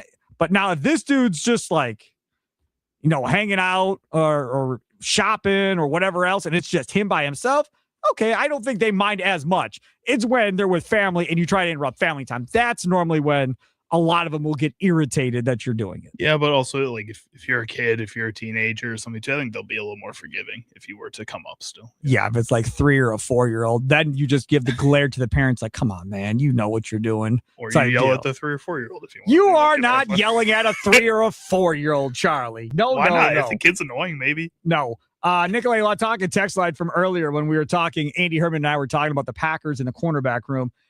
Tommy Sal says, thank you, Sparky, for having the long memory with Nixon. He's drunk on false ego. And the rare occasion where he's in the vicinity of a receiver, he's covering, he has zero ball skills. If face guarding was a thing, he would get flagged for it or allow the completion every time he's targeted. And none of that would bother me to the degree it does if it wasn't for him running his ignorant kick returner mouth. I want to know who he's got pictures on. He's a diva, substandard, and an even worse cornerback. I'd rather them trot 10 out on defense. No. I mean, Bo Melton can play cornerback. Send him out. Again, we're going to go back to that again and Charlie's going to make fun of me. But last year when they did that in training camp, and I told Charlie, see, because they did it in OTAs last year. Charlie's like, dude, they're messing around. That's not real. And then when they did it in training camp, he's like, oh my God, you're kidding me. They're really going to do this? And then they never gave him a shot in the regular season. So it literally just wasted everybody's time. Essentially like they did with Belton, playing him at tackle, and then never getting him any reps at guard, which we were both screaming about. And then they get in the season, and guess where he had to play? Guard. But they never gave Melton the chance at corner. I'd do it. I'd do it this year. I would. That was stupid last year when they did it, and I'm going to say it's stupid now if they did it Based on what, though? It's not like you have 2 Pro Bowl cornerbacks and you don't need any help you can get from wherever you can find That it. wasn't because you were weak at corner. That was because you wanted to find a way to keep Bo Melton on the roster any way possible. Yes, I think but you're that's also stupid. weak at corner. I think that's stupid. Sign a real cornerback then. Like, cut Bo Melton. That's dumb. Clearly, they've been trying to figure out the cornerback solution, and clearly that's not a strength of Brian Gutekunst right now. Sign literally anybody else, man. Like, you could practice squad guys just as good as Bo Melton at corner. Like, that's crazy. Brewers heading to the 8th. The Rockies up 5-2 at American Family Field. We'll take a quick timeout. Tim Allen is getting ready to hop aboard as well. We'll do our picks to click in the Legends game coming up after this Major League Baseball game is done. Straight ahead, Wisconsin Sports Daily, live from the Wisconsin Sports Radio Network studios, powered by the Potawatomi Sportsbook. Sparky with you.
Welcome back. It is Wisconsin Sports Daily. Steve Sparky Fiver with you.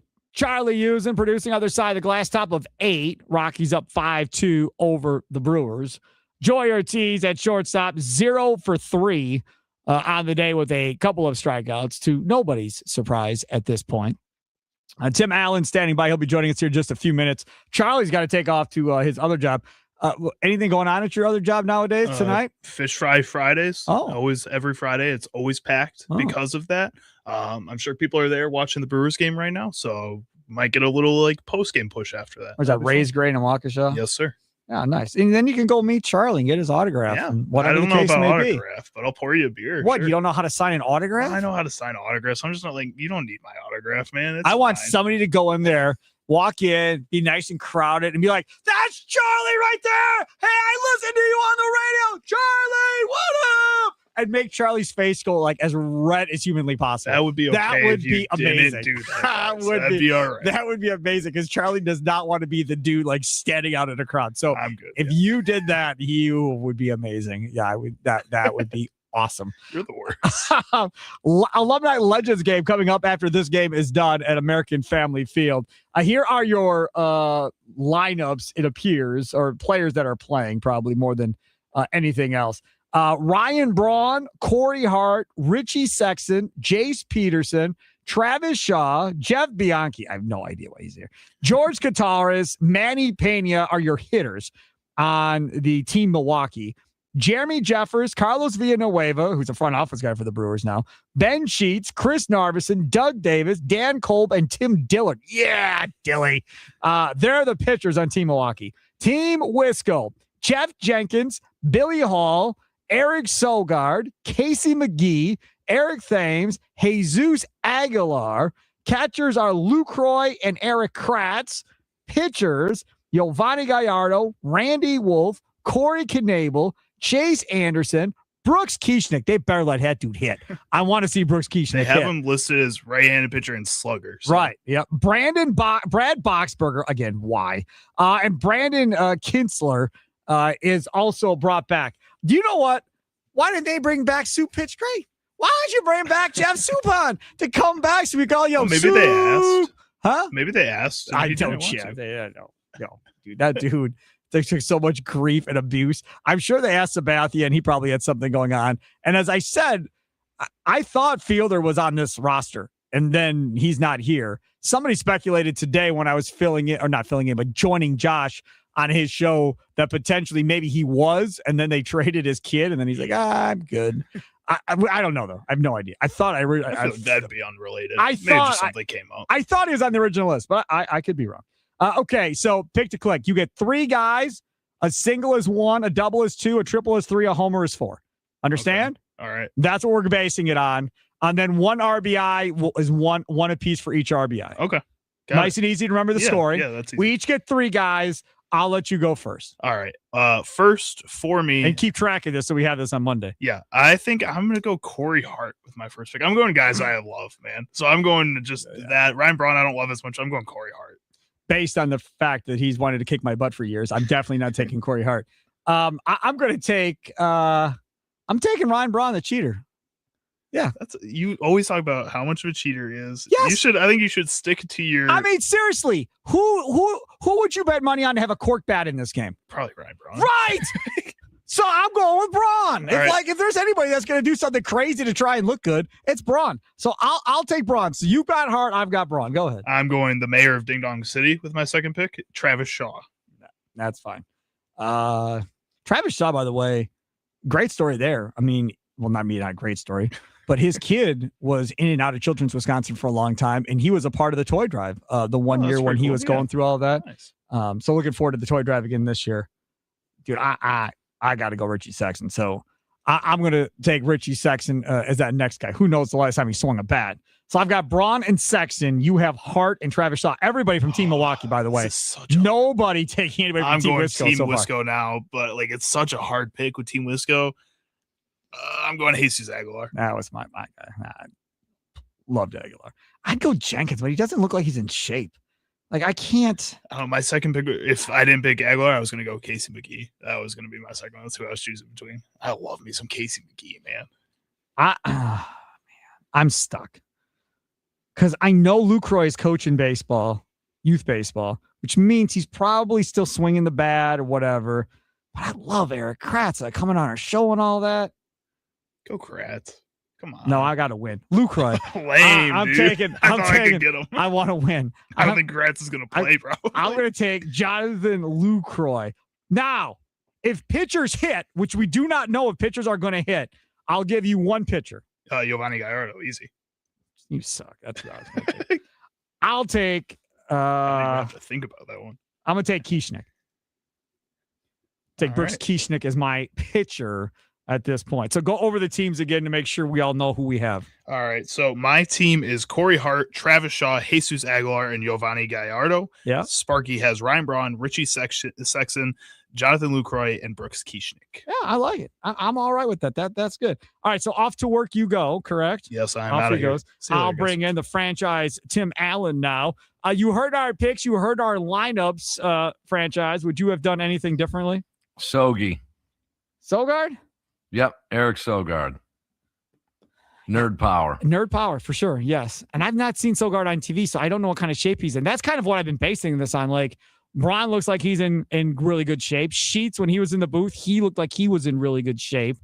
So we haven't seen a ton of these guys to see what type of shape they're in. I saw Jenkins. He does not look like he's in that great of shape. No. So I'm not sure. That's why I didn't want to touch Jenkins or whatever. Jenkins, very big of a role in your family for people that don't know the Tim Allen story and Jeff Jenkins. Oh, yeah. I mean, we text once in a while. He was real supportive of my son during his days of youth baseball. And as a matter of fact, he was, he had us had Ty come in, my son, come in and play catch with him before a ball game. I mean, think about that. Yeah. How many of your kids and your nephews or your grandsons or whatever would love to do that?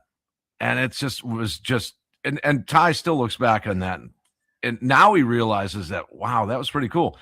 On the one side, and I don't know who they were throwing to, but on the one side, it was Ricky Weeks, Craig Counsell, and my son warming up. The other side was Jeff Jenkins and two other players. I don't know that. Oh my goodness. I mean, this is an hour before a game. Doesn't everybody thinking whose kid is that? They probably thought Ty was one of the players' kids that was out there playing catch. Yep, probably. And this was just prior to real easy video, and you just grab your phone and bam, one shot deal. Right. There was some video. I don't know where it went, but there's some video on that. But after they were done, they went back into the dugout, and I think it was Weeks or Counsell gave him some knuckles or something like that. So yeah, and then also Jeff Jenkins was out having beers and a burger with my son when they did an appearance at the Kenosha Kingfish game. So it was Bill Hall and Jeff Jenkins and Ty out having beers. That's wild. What could go wrong? Nothing can go wrong. No, nothing went wrong. But, yeah. No, that's good. Bill Hall, big Colts fan. That's what I always remember about Bill Hall. Okay, some of these guys on this list, I mean, your boy, innings eater Randy Wolf, going to be in this alumni game. You ripped on Boxberger. What's wrong with Box? I don't know, man. He was instrumental, man. He didn't do anything for me necessarily. Brooks Kieschnick. I'm glad they got Brooks Kieschnick back. That's kind of cool. I don't know what kind of shape he's in. I didn't see him out there yet to know that. The team Milwaukee side just seems way loaded. Like this is just going to be a mop-up type duty. Maybe they don't have the pitchers outside of Sheets, but the hitters. Jeff Bianchi. Now tell me, come on. Jeff Bianchi. You could have picked a lot of guys other than that dude to come back here and play. And I thought Niger Morgan was supposed to be here for this thing. Yep. Wasn't he another one that was on the original list? Oh my God. I'm just following this game. Yeah, Cheerio ground out. 1 out, down 5-2, bottom of the 8th inning. The hottest hitter on this team in this game, Bryce Terang, coming up 3 for 3 with a home run. But I thought Niger Morgan was going to be here. I thought Fielder was going to be here. Mm-hmm. And a lot of those guys obviously had other things going on, or their son got traded from the Brewers organization. That could be. Whatever it was that ended up happening. Carlos Villanueva is a front office guy for the Brewers, for God's sakes. Yeah. Going to take off that suit and come on down and pitch. No, I like your philosophy on choosing Lucroy. Did you pick Lucroy or no? Yes, I did. You did, yeah. Last pick. But I agree. I agree with you. If he's coaching youth baseball, yes, he's got a bat in his hand. No doubt. All the time. Yes, all the time. And the other part about this too is when you're looking at this and trying to figure out, who you're going to pick and all of that, you're also looking at it from the perspective of, okay, who's throwing at them right at this point? I said earlier, I'm more concerned about the hitters getting beamed by these pitches than anything else, just because these guys probably haven't thrown in forever. I think I don't know what kind of velo we're going to get out of Giovanni. I mean, could you imagine? Think about this. No Chris Capuano either. That would have been another good one. But could you imagine, Gallardo walking off holding his elbow and ends up having to have Tommy John again or something? Capuano, he couldn't play because of his 17th. Yes. Tommy John. And he just got stronger after every one and continued to figure it out. But seriously, I mean, if a player gets hurt, like blows out his elbow or shoulder or something, and ends up in surgery, they'll never, ever do this again. I'm going to say lower 80s, 80-ish. Yeah, that was asked for the fastball earlier today on Wisconsin Sports Wake Up Call. I was in with Josh and Aaron because I do Fridays, like you do Mondays. Mm-hmm. And they said, do you think anybody gets to 90 tonight in this game? I don't think so. Do you? I mean, Gallardo would be the only one I'd give a shot at it. Sheets is old. Like, I don't know if Sheets can bring it like that anymore. I mean, Jeffers was throwing 100 when he played. Yeah, I mean, Davis wasn't a hard thrower. Narveson wasn't. Dillard, No. Dan Kolb wasn't. No. Villanueva wasn't. Randy Wolf wasn't. I would think if anyone has a shot, more so than Gallardo, I think it'd be Jeffers. Jeffers, yeah. I think it's one of those two. And if something does go wrong, like I'm completely fine if they come back and do a softball game next year. I'd be fine with that. Maybe you get more guys to come back. If it's a softball game, you could have like the 82 guys against some of these other cats. Yeah, no, I'm with you there. I thought about that. Doing a softball and field a full, each team, looking at 17, 18, 19, 20 players with pitchers. And, right. They had that at the Kingfish game, as a matter of fact. The aforementioned, Bill Hall and Jeff Jenkins and all those guys were there. Raleigh Fingers was at that game too. Really? And he was, I will say this, his claim to fame, my son doubled off Raleigh Fingers. Oh, he was pitching? Yeah. How old was he when he was pitching? It was, that was just older. A few years ago. I mean, what, 4 years ago, 5 years ago, maybe? Somewhere in there. I know it's a softball game. I get it. But still, the fact remains, you could have, like they did, Euchre always talked about it. Raleigh Fingers is 79 right now. I think he could still play He'll softball. Be 80 August 25th. He could still play softball. I'm convinced of that. But Euchre would always refer to, you remember way back in the day when they had a Happy Days reunion softball game. I don't know if you guys remember that, but Euchre would bring it up once every couple of years. And I think I may be getting some of the details a little scattered, but there was a play at the plate with Ralph Melf that someone ended up getting hurt on that play. Amazing. I can't remember who it was. It might have been Ralph Melf, and I couldn't even tell you the year it happened, but it was a Happy Day softball game. I think softball does open it up.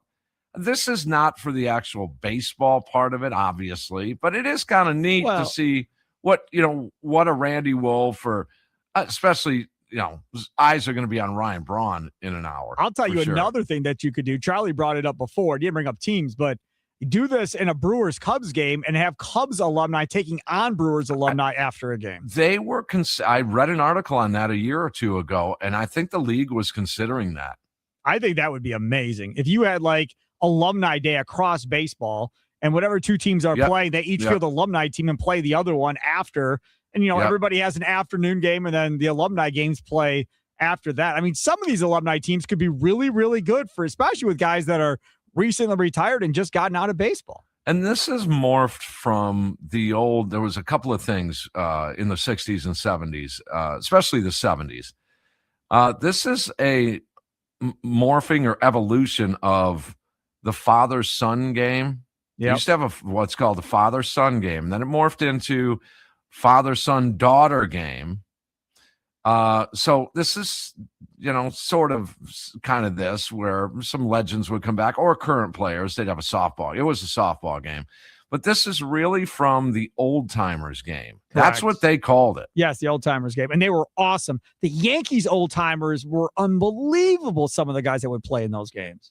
And if I'm not mistaken, they may have had road matches in this. Really? Back in the day? I'd have to go back because I remember some Yankee legends being at County Stadium for an old timers game. Really? Maybe I'm confused. How maybe did I I'm confused. miss that? That would have been amazing to go to. But they called it the old timers game.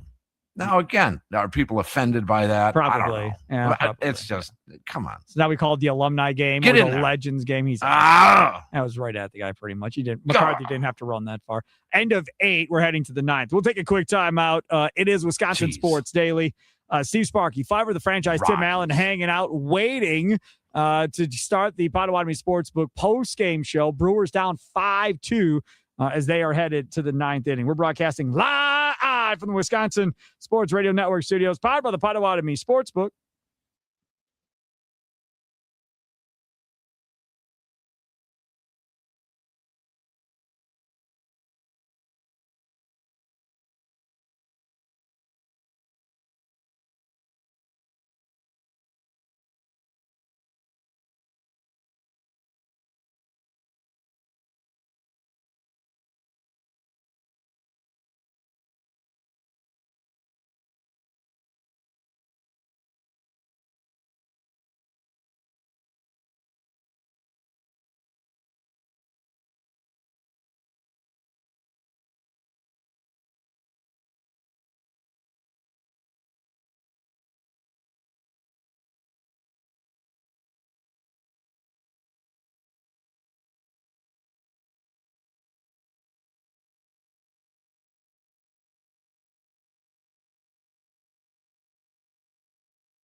Welcome back. It is Wisconsin Sports Daily. Sparky here. Charlie Usen over there. Craig Yoho getting hit around the ball yard currently here in the 9th inning. 2 on, 1 out, 5-2 going on right now. And lucky for us, Bryce Wilson is now up and throwing in the bullpen in the 9th inning of a game that's over. Tim Allen is here over as well. Yes, it is. No, give him a finish, boys. That's what Euchre says. That's great, but I'm just it's not. I don't think it's going to happen. Let's just start the alumni game now. Just call it a game, and let's get to the alumni game and give them their spotlight that they rightfully deserve. How about 250 beers and brats during that game? Before the first pitch of that game. That's all it is. So if you got there, at like 2:30, you could have had $2.50 beer or brats. But once that first pitch happened at 3:10 or whatever it was, then all normal prices kicked back in. And I'm looking at stuff that's posted, and people were complaining about they weren't clear enough. I thought it was before the first pitch of the alumni game, not before the first pitch of the major league game. And people are pissed off because they thought they were going to get to drink and eat for $2.50 the entire baseball game. 37,089. You thought it would have been a sellout for people to come watch, because they're all there for the alumni game. They're not there to watch the damn Rockies play. I promise you that. But it is a Friday too. Afternoon. So yeah, it is afternoon. But yeah, people like to skate on Fridays. We all know that. Yes, I do. Yep. I mean, they like to take I'm going to take a half day. I'll see you later. I'm going to work from home. Yeah, the work from home thing. That started in 2020. Yep. I'm just going to work from home. No, everybody wants to work from home now. Well, a lot of these guys are getting forced back because of these gigantic sky rises with empty offices. And everybody's like, we've got all these empty offices. You're coming back. Hey, it won't be long before radio stations just sell the building. And then the boards are all virtual. No, but there's something like that currently underway across the country. Yeah. As far as how everything is being redefined and redone. Hey, on the talking text line, Nikolai Law talking text line, burn these hats. They are cursed. What good ever happened in those hats? Molitor leaving, Yount retiring, Jaha's groin getting pulled every 2 months, the Lyle Mouton era, Bob Hamlin, Ace Scott Carl, burn the hats. Ron on the south side. Yeah, I would like to know who came up with that design. Well, it's the old hats. It was the green hats that they used to wear back in the day. The with the crossing of the bats and then the barley or whatever. And the barley. All of that. Ooh, yeah. I have one of those jackets. With the barley on it. Yeah, I got one of them. With the green. He's out. Yeah, he is out. Yep. Well, here comes the bottom of the 9th coming up now. Come on now. Let's go. Down 3. This would be huge. I think, you know what? I'm going to go on a limb here. I'm going to say we're going extra frames here. Extra frames. Yep. We're going to get Vaughn, 3 runs. Bowers, and Ortiz. Yeah, Vaughn as a pinch hitter now this year, 3 for 16. He's just not good at it. I can't defend it. Maybe you should just start him. I know it would have been 3 games in a row and you would have went to hell had you started Vaughn 3 days in a row. I know. But take your chances and see if you can avoid going to hell by starting Vaughn 3 days in a row. That he should have been starting. I don't care if the guy throws with his foot at this point. He should be out there. And Jake Bowers is so freaking bad that at some point you're going to have to change your mind and just play Vaughn every day at first base and then pick your spots when you want to play Jake Bowers. I think it's fair to give Bowers a little break here in terms of playing time versus Vaughn. I think it's fair. Oh, it is. Bowers is scuffling. You know who else is scuffling? William Contreras. I think he's 4 for his, check that, 5 for his last 45. Well, he was 0 for his last 10 0 for his last 11 coming into this game. After his first out in today's game, he was 4 for his last 44. Yeah, man. Come on, William. He's hitting before this game, $148 this month, 221 on base, 230 slugging. The one slug, obviously, against the Marlins, a big walk-off. Yes, which was timely and nice and all of that. Yeah, that was big. And Jake Bowers, let's look at Jake Bowers here. Jake Bowers is hitting 190 in the month, 307. His slug is 381, so better than Contreras. There's a little bit of bad luck in Bowers right now, but yeah, there's a little mechanical issue in my estimation. A lot of rollovers. You don't get that from Jake Bowers a lot. Historically. So there's a lot of 4-3 ground outs, 3 unassisted. in Bauer's bat right now. So now the good news. And Vaughn also is struggling, by the way. 205, 279 on base, 333 slugging. And a lot of double plays for Vaughn. And a lot of at-bats where he gets one at-bat in a pinch hit. Now the good news, Christian Yelich. He is starting to barrel things up, guys. They need it. They do. He is. And he almost had another homer in his second at-bat today. Obviously homered in the second pitch he saw in the first inning. He also sucks. 203, 320 on base, 375 slug. I mean, how they're still doing what they're doing with these guys all being bad is amazing. Well, that's it. And that really is the bottom line. So, you know, your top 4 guys are really collectively. This is collectively. You, in theory, there you go, Vaughn. There's a start base hit for Andrew Vaughn. There go. we go. Now let's see what Bauer keep the line moving now. Keep that line moving. The good news is that will come around. And Terang, a 3-hit game, including a homer today, which is nice. Churio's got a knock. Contreras has a knock. 2 knocks. Yelich, Contreras with 2. Yep. Yelly with a couple of hits. So, I mean, you're seeing him turn the corner a little bit.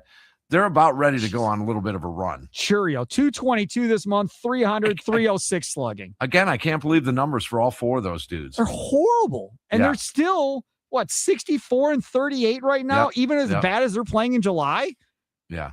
That's, to me, again, you want to start talking about what makes a great team. What makes a great team is when everybody's not clicking and you're still winning. Still winning. That's the mark of a great team. Great team. Not good, great. And I'm not saying I'm not necessarily saying they're great. I'm just the philosophy of the mark of a great team is when you're not playing good and you're still winning. Correct.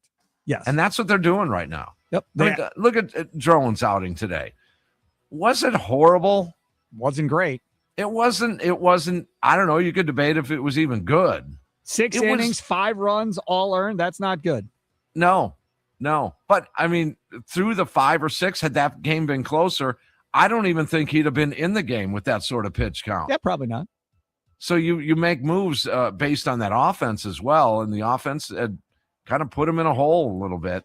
You're gonna have to score more than a couple of runs to win ball games. So. He is Tim Allen, C. Sparky Fifer here. Potawatomi Sportsbook postgame show coming up next. It has been Wisconsin Sports Daily, live from the Wisconsin Sports Radio Network studios, powered by the Potawatomi Sportsbook. Vaughn on, Bowers up.